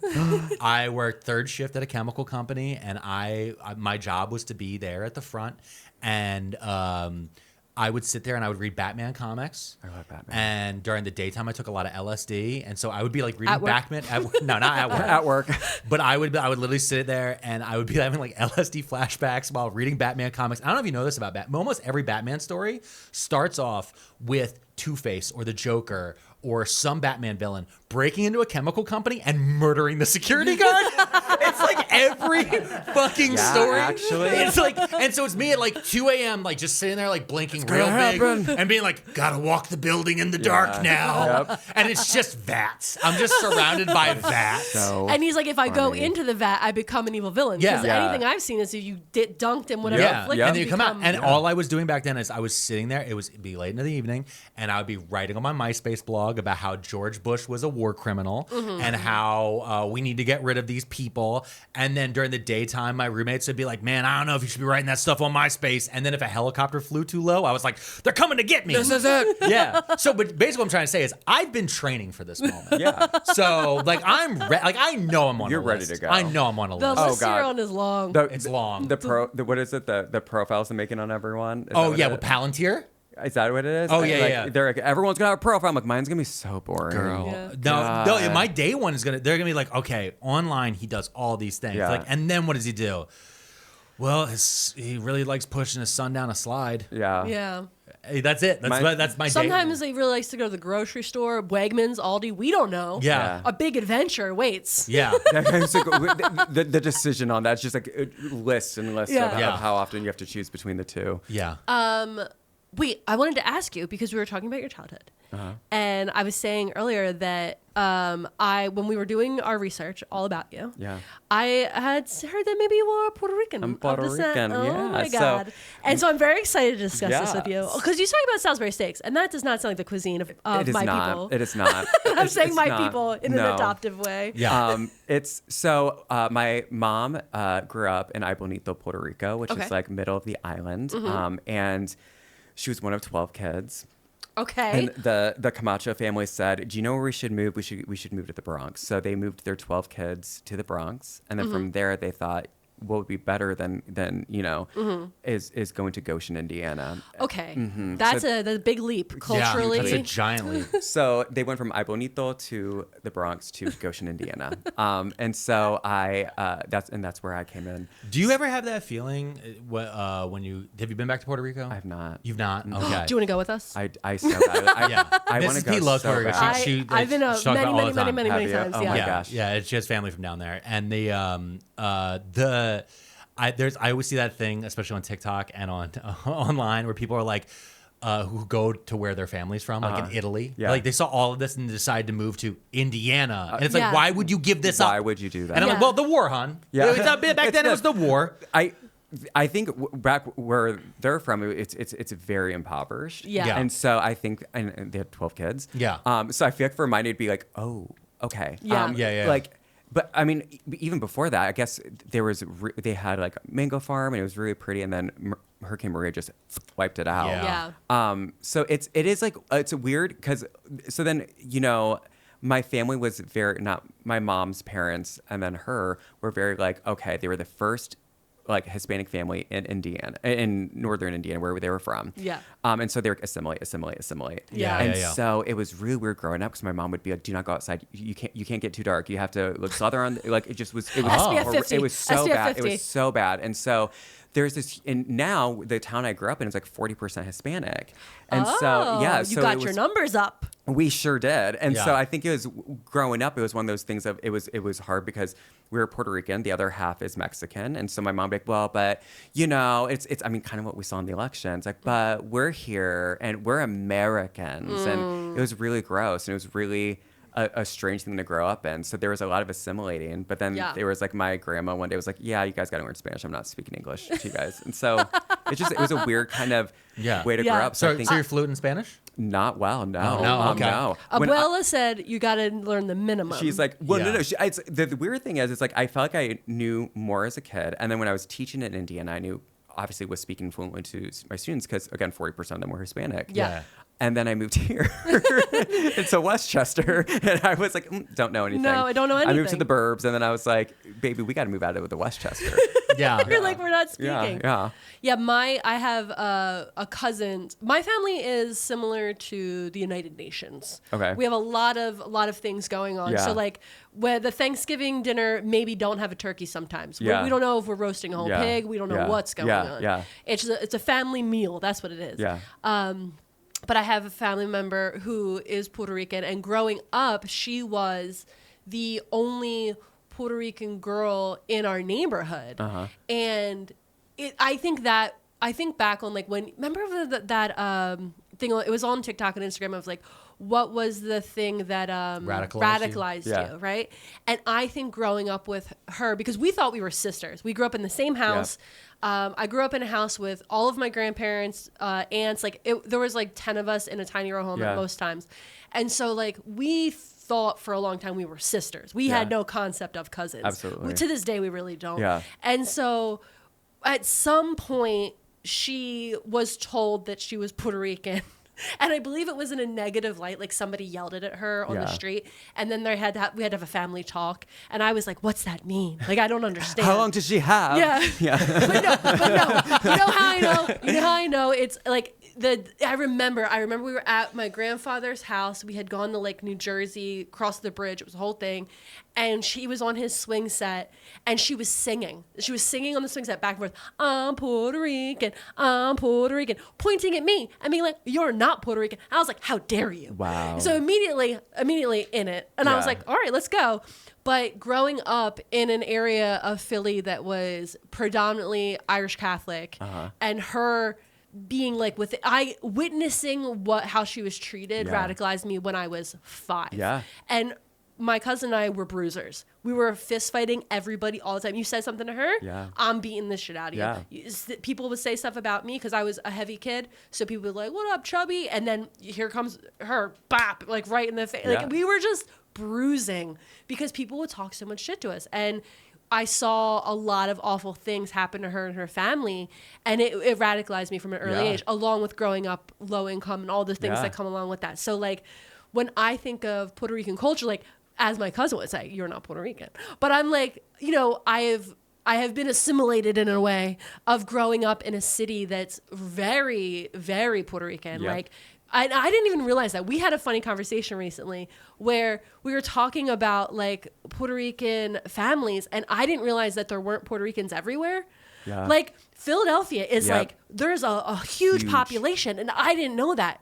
So like when we talk about like going to like Massachusetts, and I'm like, "Well, where's the best Puerto Rican restaurant?" And they're like, "There's no Puerto Rican restaurant." And I'm like, "I'm sorry, what are we talking about?" What are we talking about? I did a show in Indianapolis. Yeah. And so I went to Indiana, and I didn't realize that there is no culture, period. I was at a hotel. We did a show at Helium in Indianapolis, and the thing I found out is, number one, very few people from Indianapolis actually came to the show. Everyone was from like Michigan or from far away. Everyone came in, they're like, "I wish you went to Ann Arbor." I was like, "I wish I went to Ann Arbor too." Yeah. And then, so I was with Satoyo, who was my opener, and we're in this restaurant, and Satoyo's from the Midwest, and he looks down, he's like, "I'm getting a Midwest pizza." And I was like, "I don't know why you said it like that." And I said, "Oh, they have a Reuben."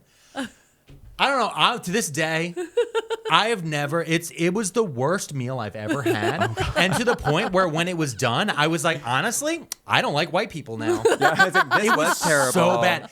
I think his pizza was made with ketchup. Like, I think it was so bad. It was so weirdly puffy, and the sandwich had just had this piece of. They're like, it's roast beef. I'm like, it was a piece this big. Yeah. Almost like a toothbrush-sized piece of bark. And I just sat there like looking at it, and it's just one of those things that I had to learn on the tour last year of when you travel, of just like, oh, America really is these pocket cultures. But it is. And it is. It really is. Because like there's that pocket in northern Indiana, right? But like it is a wild experience, right? And especially like Indiana, like everyone goes to Indianapolis because that's like the big space around there, right? It's a dead mall now. Oh my gosh, it's like I remember going there on tour I think 2 or 3 years ago, and I was like, wow, it's so different even from when I was here. Like, I mean, granted, because we're northern, you just take the South Shore and South Bend to Chicago for the weekend. Yeah, but wild. No, wild. it was. Thank you. Yeah.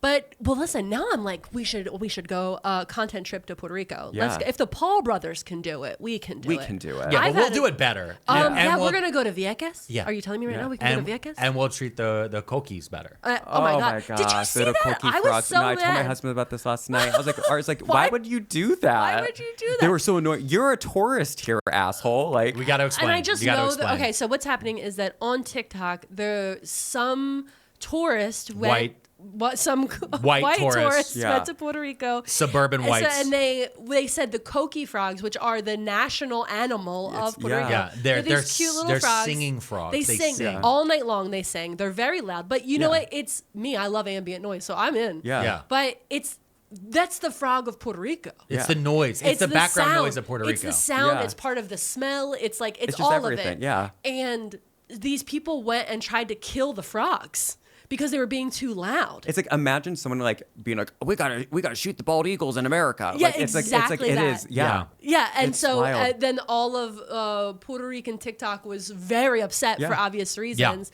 And I was like, good on them, because when you go there, like, Puerto Rico is one of my favorite places to travel. Yeah. Number one, because you're still in America. You don't even need a passport, baby. Yeah. Do you have the real ID? Question mark? You need to have real ID on the plane. Yeah. Yeah. Real ID to get on the plane. But I don't know if you need it on a boat. don't take a boat. Just take a plane. No, I'm saying if you took a cruise ship down there. Oh, I don't yeah. know if you need real ID. I don't know the real ID rules. I know that they're trying to yell about them now. Yeah, Yeah. I know.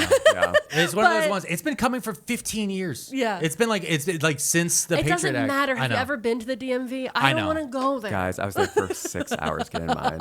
Did you get yours? 6 hours Yeah. of doing it. It Really? was awful. I don't want to go. I don't wanna go. Every time I've been to the DMV, there's been no real ID line. Yeah. And they're always like, anybody here want their real ID? I'm like, I don't want to care. I'm not getting all whatever you're asking for. No. Yeah. I don't want to find it. I had. Like, it here's was the thing awful. I don't understand is if I have a passport, why do I need more stuff? You actually don't. You can just take your passport, I guess. Yeah. Instead, so you don't. I thought you needed like your passport, your social security Oh, card, and you birth mean to go certificate. get it? Yeah, to get to your go, real ID. to go get it, you need. I had to take my birth certificate, my social security card, and then whatever proof of residency.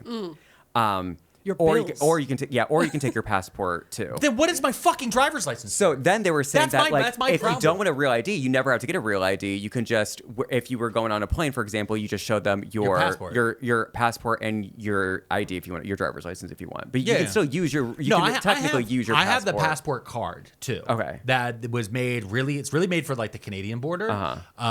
It was designed back then because it used to be you didn't need a passport to actually even cross the Canadian border until 9/11. Yep. Hi, callback. Never forget but I have that which I carry in my wallet. Sometimes when I know I'm going to travel, but I'm just going to carry that with me. No, don't do it. It was horrible. I don't give a shit. But also, it's just one of those things that annoys me. If my ID isn't real, then why the fuck do I have an ID? And if my passport isn't good enough, then again, what are we talking about here? It's like, okay, so I have a document from the state of Pennsylvania that states this is my face, my height, my weight, my eye color, and my address. That's not good enough to prove any of those things. I have a passport that states that I'm a United States citizen. I have all this other, and what do you want me to have? Your social security card. I can print that. Yeah. I can print that. Oh, your birth certificate. I can print that. My face isn't on it. Yeah. Whenever somebody, like when I worked in banking and we had to get certain documentation to prove like who was opening the account, which again, you didn't need to do pre 9/11. Just so you know, back in the day, you could just, I don't like, and one day I could be like, I don't like being Alex Pearlman anymore. I'm Doug Schultz. I'm going to move to Indiana. And that was it. That was it. Before 1987, you didn't have fucking credit reports, anything. You just had to show up. And if you wanted a loan, you just had to have somebody in the town just walk up. Think of all the crimes you could commit. There were so many crimes. So many crimes. You could commit a crime. There's so many crimes. That's all you had to do. You just had to move.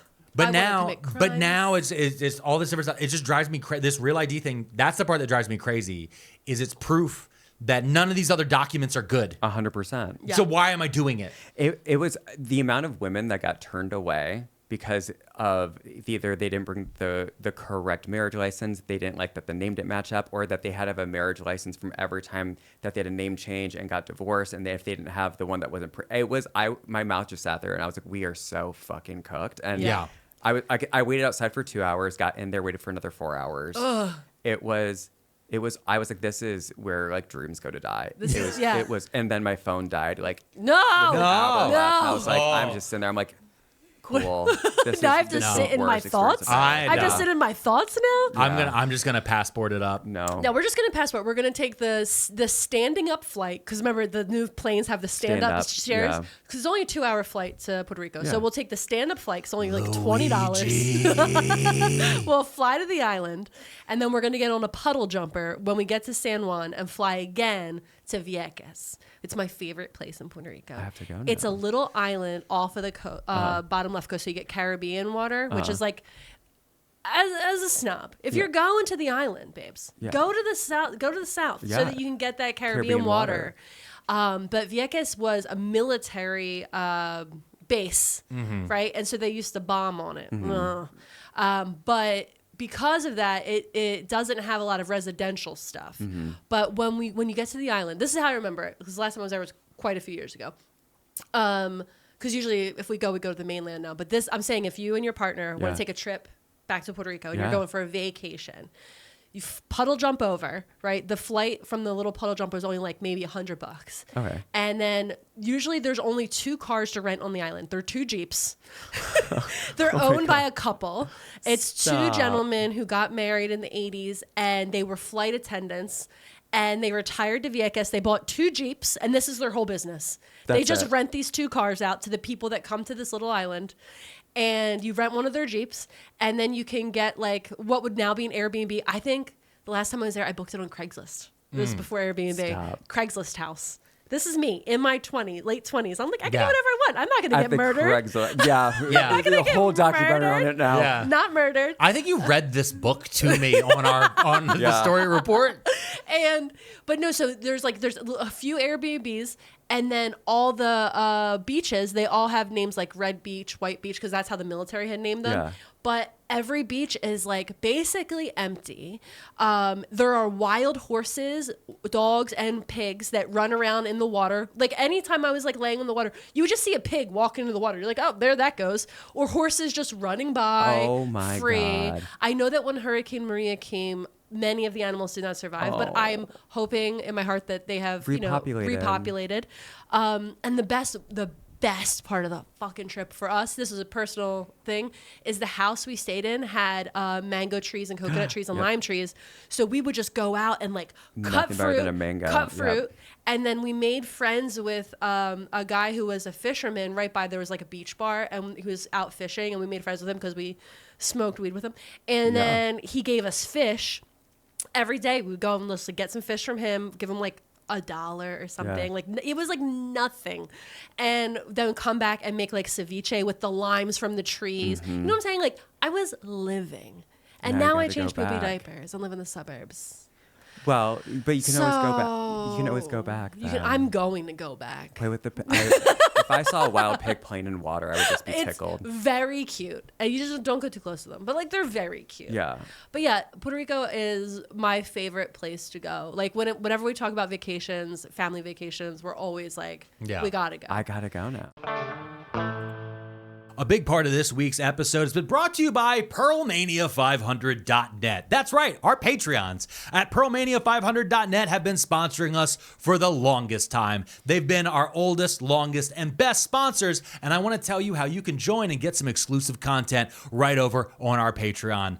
You can get things like Vibing Out with the Food Idiot, a monthly podcast where Mrs. P explains to me, the food idiot, how to cook a basic, delicious staple. And this week, she covered a tuna bowl that, let me tell you, fixed our marriage. Also, we have our weekly podcast called The Warm Up. Before we record every podcast, Mrs. P and I and Mr. Third walk into this room and we turn the microphones on and we remember what it's like to not be parents, to just be people with opinions about things. And we tell you a little bit more about our parasocial lives. That's right, it's the Patreon exclusive Pearl Maniac Patreon parasocial podcast. There's other words for it, but you know what we're talking about here. Pearlmania500.net. Join it. Find out about the group chat. See all the beautiful dogs. Listen, there's a lot there. I saw a chicken. Check it out now. Pearlmania500.net. Join for $5 or more. All right, Tell. And this part of the segment, this part of the show, you've been great so far. Thank you so much. It's been an incredible ride. We've learned so much about each other, and I had no idea. But what I want to say is this Mrs. P, what our podcast is really about, Too Many Tabs is really about, is Mrs. P in particular. Have you ever done that thing where you go on the internet and you find a thing and you just start clicking hyperlinks, and then before you know it, you look at the top of the bar and there's too many tabs 100%. Open? That's what Mrs. P has done. And she's going to tell us what the topic is right now. Mrs. P, go ahead. Yes, so actually this was a listener suggestion. Somebody commented on one of our videos. And I was like, well, wait, I don't know anything about that. What are you talking about? That sounds interesting. So have either of you ever heard of Arnold Lobel? No. Okay. So Arnold Lobel is the author of the Toad and Frog books. The little kids book. Oh, okay. Yeah. Okay, so what I got sucked into the story of this man's life, and I want to tell it to you. Okay. So Arnold Lobel was born in Los Angeles, California, but was raised in New York I had to write this out, so phonetically, Schenectady?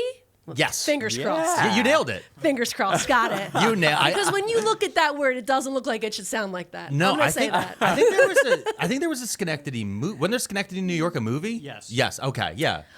So growing up, Lobel was frequently bullied, and his childhood was often him alone reading books, and he was fully a library kid. He was always at the library, always nose in a book. So you're describing a good person. Yeah, I'm describing a good person. I'm going to be devastated if he's a shit person. So he attended Pratt University in Brooklyn, and when he graduated, he married Anita Kempler. She was also a children's writer. Oh, okay. So they met in college, and they were both into writing and illustrating. And this school was like very much an art school, and they kind of fell into the writing for children together. But they both had a love of literature and illustrating. So it just kind of really worked out when they met each other. They both were passionate, and it became a passion project for both of them. They worked in the same studio and collaborated on several books together. They had a daughter, Adrian, and a son, Adam. Okay. 2 kids. Lovely. After college, Lobel was unable to support himself as either a children's book author or illustrator, and so he went into working in advertising at a trade magazine, a couple different ones like Harper and Row. And I have a note here. While I was doing research, it was noted multiple times that he openly disliked working at all of these places. Yeah. Was not a magazine girly. And to the point where open disdain at the job place is so funny. Yeah. Noted, I'm just here for the check. Yeah. Well, he must have been good at what he did, though, if he openly hates and they keep him around. Yeah. You know? Exactly. Well, I was going to say, too, it's one of those things where you're trying to get into the art, right? And then you got to sell out to do the commercial side of it. And the whole time he's just like, I have this idea for a book. And if one of these psychos would just buy it. And instead he has to sit there and he's probably doing stuff for asbestos. Yeah, asbestos. Fill your home with asbestos. Or cigarettes. Yeah. Cigarettes are great. They're healthy. What year was he born? But I didn't write his year. Let's say this is in the late 60s. Okay. Yeah, okay. so it's very Mad Men. We're Okay. living the Mad Men lifestyle. Gotcha. We're talking about smoking, Yeah. vodka. Hey, kids, Fred Flintstone loves Winston's. That's a real one. Have you seen that? No, what? No, I'm dead serious. There is. Okay, all right. Mr. Third, throw the clip. No, but there is actually a clip of back in the day, the cartoons. I think it was Winston or Salem. I believe that was Winston. And it's him being like, that's what the cavemen smoke. Kids, we love Winston. And because the thing is that the Flintstones was like the Simpsons in that it was all ages. Yeah. So it's being targeted at the parents and the kids. And in that, they were like, okay, yeah, no, it's really a mom and dad. But the kids are also watching Barney light up. It's Winston. Yeah, It it is Winston. Yeah. Winston. Shut 1961, Flintstone's Winston cigarettes. And there's Barney. Where's my smokes? Yeah, Barney and Fred are just leaning on a big rock. Listen, if you had to drive your car with your feet, and you got home after a long day of driving your car with your feet, yeah, I would want to soak them in Epsom salt and have a cigarette. Can I tell you, it's not the driving, it's the braking. I honestly would agree, because you know that there's no way you're not getting rocks in Pennsylvania with these potholes. Oh God, you couldn't pay me. I would need something a little bit heavier than a Winston. Yeah. You know. That's gonna hurt. Exactly. Yeah. No, it's been 2 years since I've had a Winston. Oh yeah, 2-year anniversary I just passed the 2-year mark. of not smoking. And every moment of it, I wish I was a caveman. Yeah.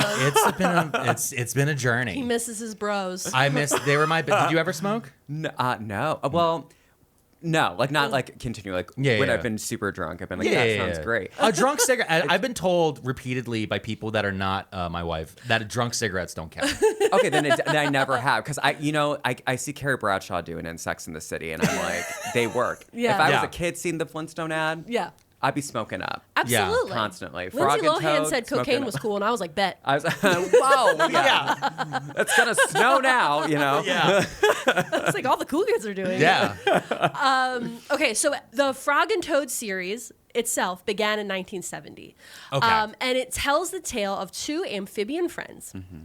And Lobel felt his personality was reflected in the two characters, saying, quote, Frog and Toad are really two aspects of myself. He marked the contrast between the adventurous frog and the bumbling toad. Because inside of everyone, there are two amphibians. Yes. A frog and toad. A frog and a toad. Toad is, and this is what made the relationship between Frog and Toad believable and endearing. Okay, lovely. Lobel identified the exploration of his own feelings as a reason that he improved as a writer. So as he was writing these stories, he felt he was getting better at writing because I guess he didn't really think he was good at writing, and then working in marketing and hating it, he wasn't really doing it that much. Yeah. He worked through his emotions while still maintaining his child audience. This is like how he felt about it. He was like, he's working through his own stuff while writing books for the kids. This is also how open micers talk. I just want to be like, have you ever done stand-up? Yeah. Okay, yeah. So when you go to open mics, there's certain people like, I don't need to go to therapy. I just need an audience. Yeah. And I'm like, okay, but you're doing this to kids. Like,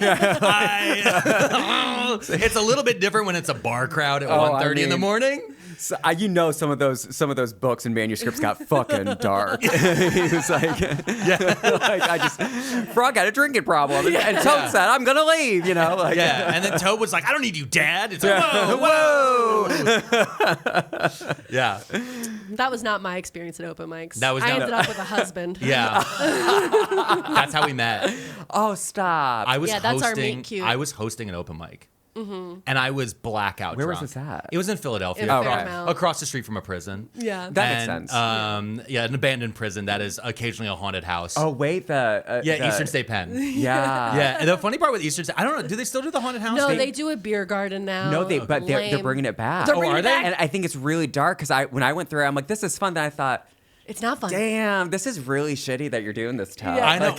It was one of those things. So it was one of those things where it's like when you look back, you go, and then somebody came forward and was like, hey, just want to say, like, people died here. This was a prison. Like, so people were held. And then someone's like, shut up, woke. Yeah. And you're like, okay, but when now that I think about it, this is pretty fucked up. No. I almost, controversial yet brave, I think it's almost better to have it as a haunted house than a beer garden, though. Yeah. There's something worse about sitting in a beer garden with there's like dogs and children running around, and you're like, people were starved and tortured here.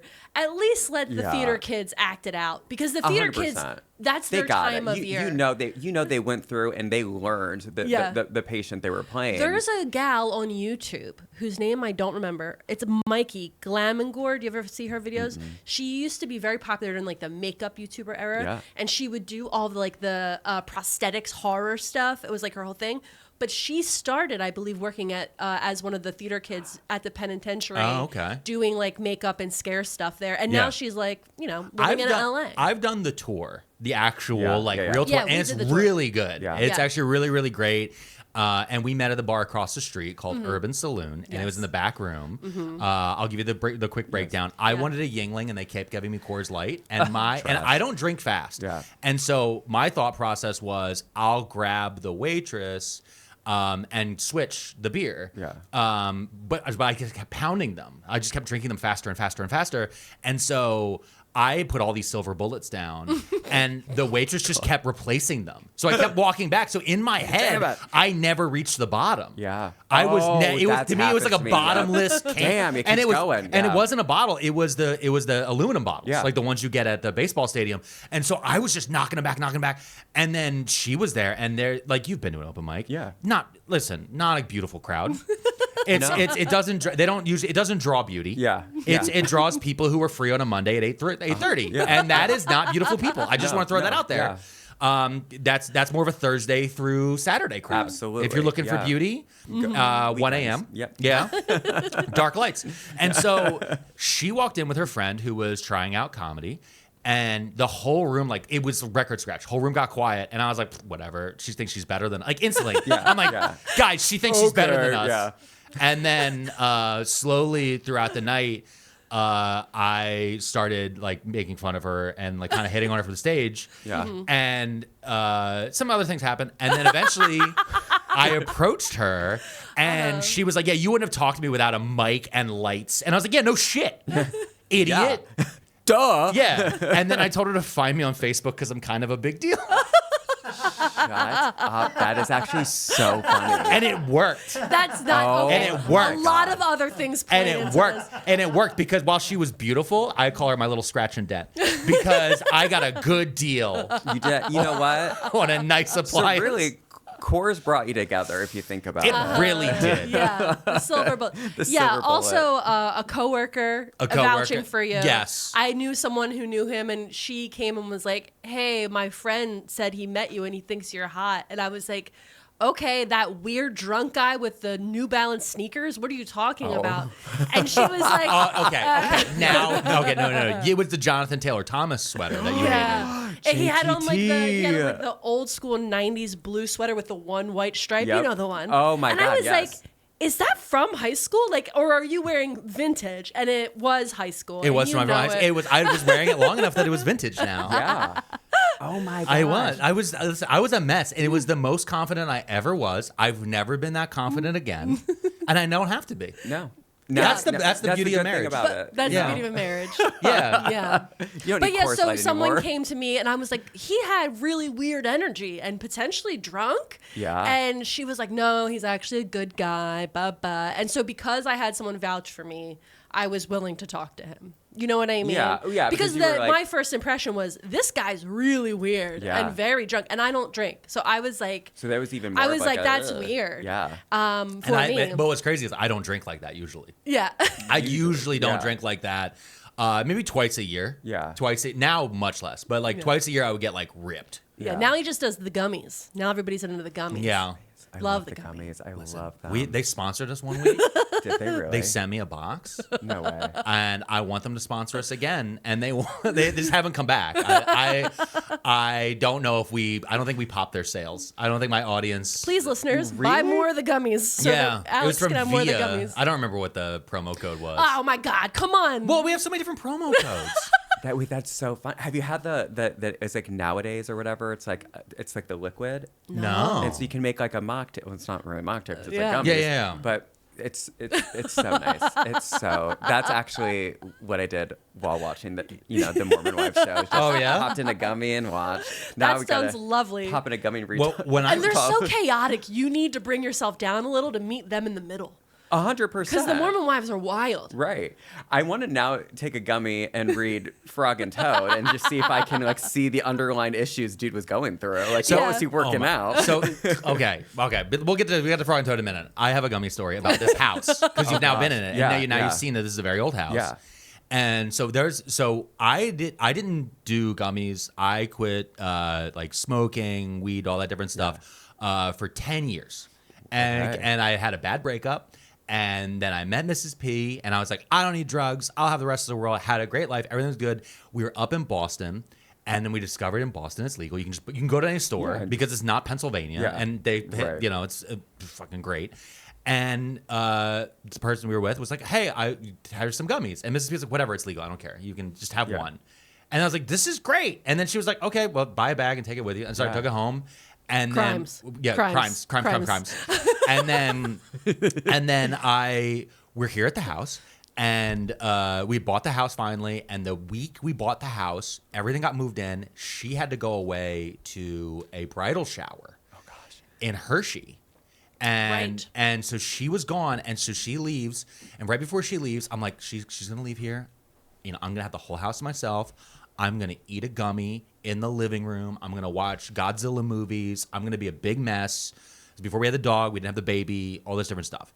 But right before she left, I'm sitting on the front porch. I was still smoking at the time. And our neighbor next door, we introduced ourselves. And we're like, yeah, no, we couldn't believe we were able to afford this house. And she was like, of course you could afford the house. The roof sucks, the basement leaks, and you got ghosts. Shut not the ghost. Yeah. I ain't scared no ghosts. Yeah, she blasts me with all three. Now, the thing is I'm a skeptic. So I'm just like, okay. And she proceeded to list all the things the ghosts have done. Yeah. And then I went around the house and I fixed the three big things. It was mostly like slam doors and like opens. I was like, oh, the hinge is wrong. Yeah. Yeah. You know what I mean? What and was like that? It was okay, so this is what happens. She leaves. I'm alone. I eat the gummies. I'm sitting there and I'm like, okay, I'm starting to feel them. I'm like, I'm gonna make a big bowl of Whopcorn. Now that's where you make popcorn and put Whoppers in it. Okay. So perfect. Big plate. I get that. I get my sodas. I get everything piled in the big thing.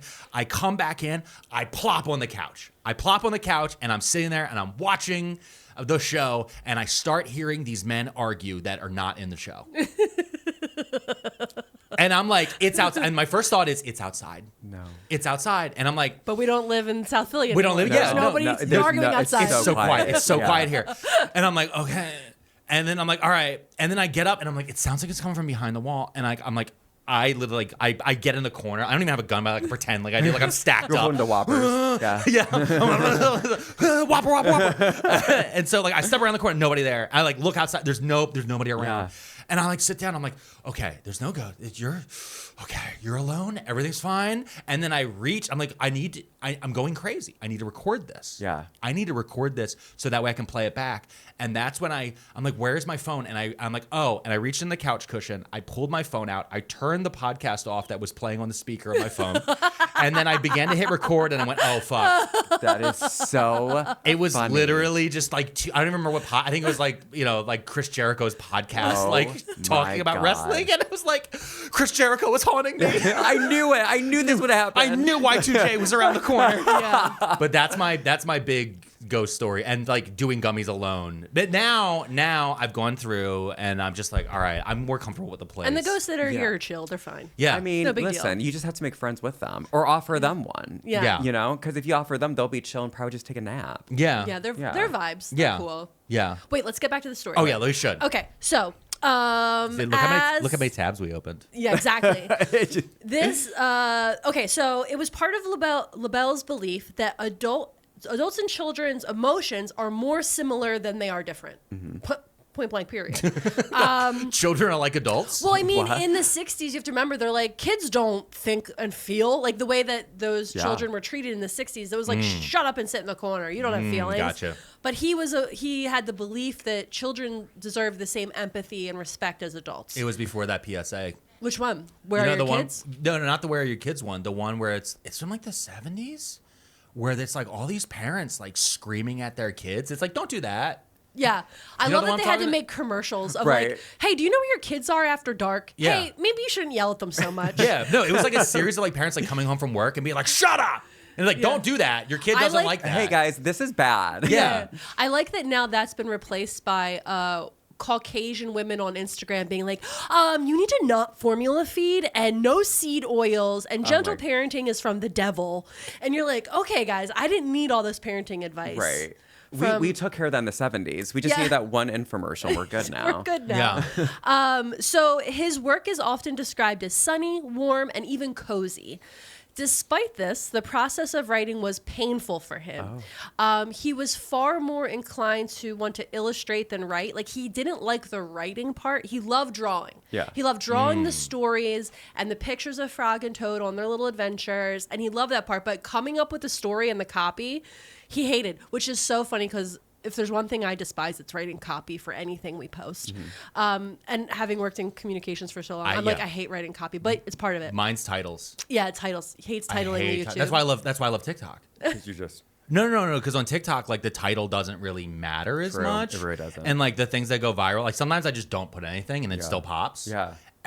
But like on YouTube, It it's like, matters. all right, how's your thumbnail? This is the title, just right. do Did you that. SEO perfectly? Yeah, and then I'd be I just so copy exhausted. pictures of Mr. Beast and put them in our thumbnails. So 100%. that, yeah, Just do why that. not? Yeah. Who's going to stop me? Wait, Mr. Beast? you know what? This should say. Not scared of him. This episode should be featuring Mr. Beast, and then they open up and it's just you. Like, what the fuck? Oh. His eyes. It's a Mr. Something. Yeah.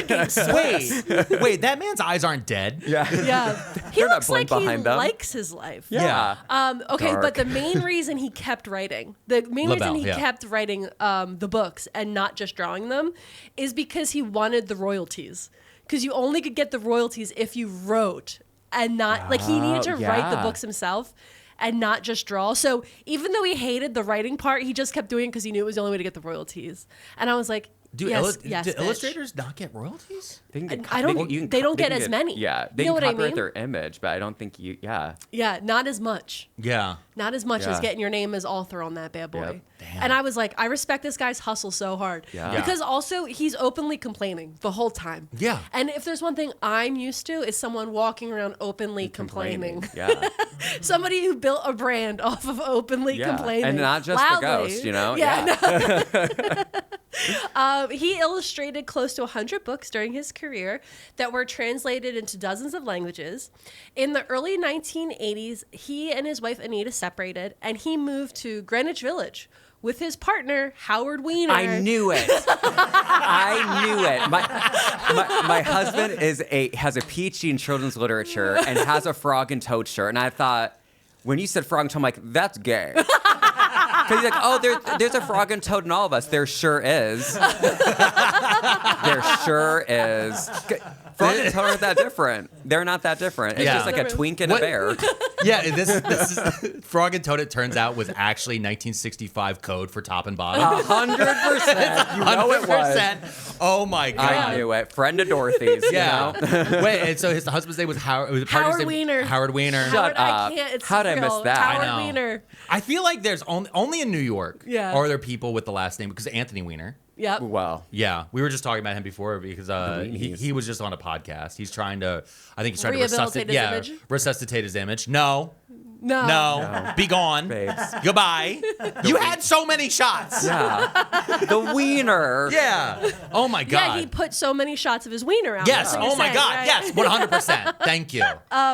His daughter Adrienne has suggested that the friendship between the two characters was really a beginning of Lobel's own coming out. Though this connection And they is were not roommates. something Yep. Lobel publicly Yep. discussed, the strong friendship between Frog and Toad has been identified as an important reason for their success with children, along with the vaudevillian relationship. So, Lobel died of cardiac arrest on December 4th, 1987 at the age of 54. Oh, wow. Which is He was fucking young. young. At Doctors Hospital in New York. He was a victim of the AIDS crisis. Oh. Howard cared for him during the end of his life. And I wrote a note here. It just says, fuck Ronald Reagan. Forever. Yeah. Forever. Just a quick fuck Ronald Absolutely. Reagan. Yeah. For allowing the AIDS crisis to go unmitigated. That's a subtext of our whole podcast. Yeah, this podcast is literally just called #fuck Ronald Reagan. Every love- episode, he somehow fucking shows up. Yeah. Because this man passed away at 54. He could have lived for so many more years and made so many more books and done so Yeah. much more with his life. And fuck his bitch wife too. Ronald Reagan, Nancy Reagan. I mean, Nancy Yeah. Reagan. I was about to say Anita. No, not Anita. Anita. I meant Nancy, that dick sucking bitch. There's nothing wrong with sucking dicks, especially not this month. Yeah. But Nancy Reagan, Nancy- you goblin ass bitch. The Reagans. The fucking Reagans. Exactly. Forever fuck them. They robbed us of so many other Frog and Toad. Frog Exactly. and Toad adopt tadpoles, you know? Like, Oh my god! Yeah. That would've Where been, were well, no, those? because amphibians can like gender switch, right? What? So they can just Yeah, make because their of the own. chemicals. Yeah, because The chemicals are turning the freaking frogs gay. they're making the frogs gay, and then the frogs are drinking water it turns that's out gay. the frogs were already gay. Okay. Yeah. It But turned- yeah, no, like certain frogs can actually go between genders, Yeah, so they that can switch. they can switch to being female too. So trans rights are human rights. Oh, well, part of it, I think. And frog rights. If you And think frog about rights, it. yeah. I want to go ahead and state we're not biologists, but I will say, or zoologists. But no, I think if I remember it correctly, and get in the comments, this is where you engage in the comments right here. Tell me I'm wrong or tell me I'm right. However you want to. Get down in them comments. Maybe put it on iTunes too as a review with 5 stars. 5 stars only. No, but I think it's temperature too. Yeah. It's the temperature of the eggs, I think, as they're switching to tadpoles. So it's like it depends on like the season. So like if the water's a little cooler, then like the majority of them are female. If the water's warmer, then they're male, or vice versa. There's something in that for like this specific thing, which is why when you have climate change, it can throw things so wildly off. Then we all have all boy frogs, you know? And we don't need that. No one wants that many boy frogs. It's just like all of our fucking boy trees. And if you have that many, I know. She's so mad about it. I'm so mad about the boy trees. Trees can be boys or girls? Oh my God, listen. Oh so, my God. okay, all here right, we go. real quick, I want to say we are not arborists. I'm not. I have a degree from community college in paralegal studies. Yes. Okay. And I have an one. associate's degree. And I have one in general studies. So we are. What have I studied? Everything. Master of nothing. A little bit of everything. So yeah, I'm a jack off of all trades. Trees, the way that trees pollinate, there is what we would consider a male and a female tree. Okay. And you need the different flowers to be pollinated by bees, and that's how you create fruit in other trees, right? My mind's So blown. male trees are the ones that create all the pollen. As That you can makes sense. imagine, they need to shoot out the pollen. Pollen has come. And then the That pollens makes come. sense. And then the female trees don't. They get brought the pollen by the bees and the butterflies and all the things. And then the female trees are the ones that create the fruit. Right? They create the little fruit. Or nuts. Yep. Right?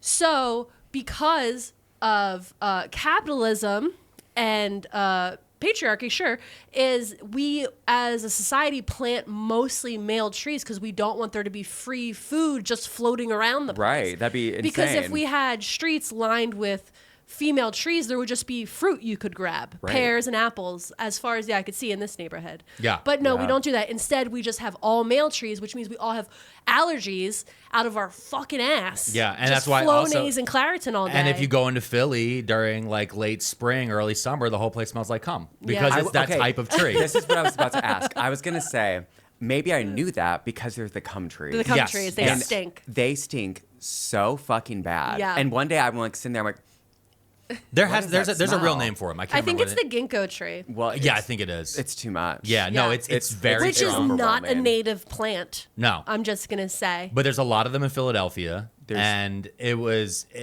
I'll tell you what. So one thing I was grateful about when I was a smoker living in Philly because you can't smell anything. Well, God, I need. So to check that out I would because- just rip. I would be outside just ripping American Spirit yellows, or Camels, Anything or to take Parliament the smell lights. away. Stop naming your best friends. They were really cool, but then they had to move to What about Austin. Camel Crushes? Camel Crushes? Those were my the God. fucking No, jam, I hated dude. them. I hated loved them. I know. Snap. I know. Snap. Yeah, add the little menthol. I only liked them because they were free. Back in the day, I don't know if you know free? this. Yeah. Okay. So listen, back in the day, in the early aughts, as a bartender, the cigarette people they were like pharmaceutical sales gals. Yeah. They would just come around and give out free samples Yeah. to the bartenders and the waitstaff of certain restaurants And the patrons. and the patrons sometimes. Yeah. But so as a bartender, they would come in and they would give us cases of cigarettes. And they'd be like, this is for you. Because they wanted us to have those cigarettes to pass out to people or to be seen smoking them, whatever. So I think for 5 years that I smoked cigarettes, I never paid for them because they were always just free. But the Camel Crush people were always at our bars. So I think for most of it, I just smoked Camel Crushes. And I was like, sometimes you want a menthol, sometimes you don't. And now they don't even make those anymore. So there's a secondary part to this. Wild. So one, there was marketing, but the other thing too was to get you to sign your rights away. Yeah. So when you were a patron at a bar, if a rep for a cigarette company came up to you, they would have. I remember, I want to say around like 2008 to 2010, they started having these pads. And they would scan your ID and you would like sign a little digital thing. And in that, you were basically signing a user agreement that you would never sue them for cancer. Yeah, it was or an for any arbitration. other. It was Yeah. arbitration clause. Yeah. And they would give you like a pack of cigarettes. But slowly over time, like laws and rules change. And they could. So it used to be. I remember going to concerts where like cigarette companies would sponsor the concerts. Yeah. And you could walk in, you'd scan your ID, they'd give you a carton. So 10 packs of cigarettes completely for free for like an all weekend like festival. Oh my God. In 2004. And again, they were just scanning IDs. They were just like, okay, yeah, you're not suing me. Fuck you. You're not suing me. Yeah. Because they were starting to get Yeah. these massive lawsuits. And then over time, they weren't allowed to give out cigarettes, so they started giving like BOGO, like buy one, get one. Yeah. And coupons, $5 off that you could then take at the gas station. Yep. And like those weren't, but like me and my friend, I was a psycho when I found out about the arbitration part. I turned to my friends who weren't smokers. I was like, you don't smoke, right? Like, no. And I'm like, okay, so this doesn't matter for you. Yeah. Sign all of these documents. Sign your rights away. You are never suing Big Tobacco, but I'm going to fucking smoke all day. Oh, my God. And so it was like whatever brand they have. My whole thing was I just didn't love So we menthol. can't get free cigarettes because of too much government oversight? Is that what I'm hearing? Yeah, but don't worry. It's been fixed. Oh, man, I hate government oversight. Yeah. Come back. Yeah. I'm waiting. The big comeback. The big old comeback, guys. Don't worry. Bring back the Camel Crushes. If there's one thing we're getting rid of, it's oversight, baby. Yeah, baby. So just to close up this story of Arnold Yeah. Lobel, Adrian and Adam, his kids, have donated well over 600 of their father's artwork, like his actual illustrations, to the Eric Carlisle Museum. Do you know what there's an Eric Carlisle Museum? This was my favorite thing I found out about all this. Who? He's the Hungry Caterpillar guy. Eric Carl? Carl. Sorry, I'm saying I it was wrong. like, who's Eric Carlisle? Yeah. Oh Eric God! Carl. Oh, the Hungry Hungry Caterpillar. Caterpillar. It's in Wilmington, right? It's in Amherst, Massachusetts. Oh, Amherst, Massachusetts. Yeah. It's about an hour outside of Boston. Gotcha. Yeah. So yeah. next time we go up there, we'll have to go. We'll definitely have to go. And I'll get some gummies. No. They're legal there. Oh, so my God. I'll go and get a big bag of gummies. Okay. And then I'll eat Just those. green and out and go watch the Hungry or go to the Hungry Could you Caterpillar. imagine just You'd walking be the around? Hungry Caterpillar. Oh, no, listen, because this is how I read the Hungry Caterpillar with the boy. Well, this is how we both read it. Yeah. We don't read the words. Never. He just points. We go, apple, everything bagel. Because he takes breakfast, and it's like there's 4 bagels there, and it's like we're going there, and I get really mad because there's no onion bagel. Yeah. Because that's to me, that's Yeah. the elite bagel, is Yeah. an onion bagel. Yeah. Nobody makes them. You have to go to an actual bagel place to get an onion Yeah. bagel. Yeah, you can't just go to like a casual bagel No, place. no. If you You go can't to go to Wegmans. no, They're not gonna have Wegmans. that. Aldi doesn't have onion bagels. No. You have to go to a place that makes bagels every day. Donkey will never have it. I love a salt bagel. I'm a do. big into a salt bagel. Just the salty crunch on that bad boy. Yeah. But yeah, but then I went into another deep dive. This could be a whole other episode about Eric Carl and the way that he created those images. Because when you picture the Hungry Caterpillar, like the way that the images of the caterpillar and the butterflies and the fruit Yeah. look, Keep talking. he actually, what he did was he would paint colors onto like sheer pieces of paper and then let them dry. So like he would do hundreds of colors, like Yeah. red, pink, yellow, all these different, and then he would cut them out Yeah. and then glue them together like stained glass. Yeah. And that's how he created all those images. And meanwhile, I'm just saying everything bagel, scrambled eggs, apple. Because the baby doesn't read. Yeah. He doesn't want you to read them. He just wants to point at stuff and you tell him what it is. Exactly. And so it was just so interesting to learn all about how Eric Carl made his art. We got 2. That's right. I think this is why it's so hard though to like replicate it. Like when I would decorate my classroom and Yeah. I figured that like I had to cut the shapes out. Yeah. Because I couldn't just draw it and make it like that. And that makes so much sense. It gives Yeah. the That's what you would texture. do. It Yeah. gives the the texture. texture. I mean, like, look at the difference between these two. Like, right? Like, you see the fuzziness on this one versus like that one's so flat. It's almost matte. And he doesn't even look that hungry, honestly. This one No, looks like he's not a little chubbies. No. I like when he's chubbies at the end of the book. I do too. Yeah, it's the best. When Yeah. he's eating all the one bite. It's pretty rude to just eat one bite of everything Yeah. in the house, Yeah. but Takes one bite of Put it RFK's back. brain. Yeah, just one little nibble, and now we're stuck with this. Yeah. You know? They'll never play baseball. Yeah. You'll never play baseball or pay taxes. Yeah, okay. okay, is that a promise? Is that a fucking I was promise on like, the taxes, babes? Well, okay. Like, count me in. But yeah, that's everything I learned about Arnold Lobel and Yeah. the Frog and Toad. That's amazing. I knew it. I knew he was gay. Yeah.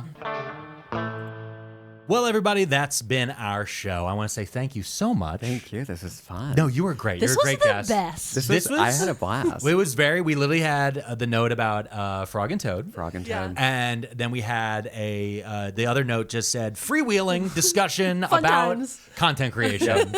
And then it turned out our producer pulled a whole dossier on you. So it was Yeah, fun. now we know so much. Everyone knows. We know so much. I love it. But with that, I just want to thank everybody, especially our Patreons who joined us over at Pearlmania500.net. If you guys are joining us over there this week, you will see Vibing Out with the Food Idiot, new episode of The Warm Up, plus all that other fun stuff that's up there. And as you guys have heard for the first time ever being announced on here, my comedy special, Daddy's Day, will be dropped on YouTube with links also at pearlmania500.net. And so if you made it to the end of the episode, I know I've told you guys to comment on a few things, but the comment I really want you to tell us right now, get down in the comments, tell us, are you a toad or are you a frog?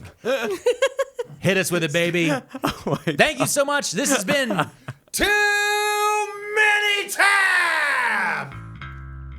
Too many frauds and too many scammers that we wish weren't real. Too many cons and too many spammers, and we're starting to feel like we've got too many tabs open. It's too many tabs. Remember to smile.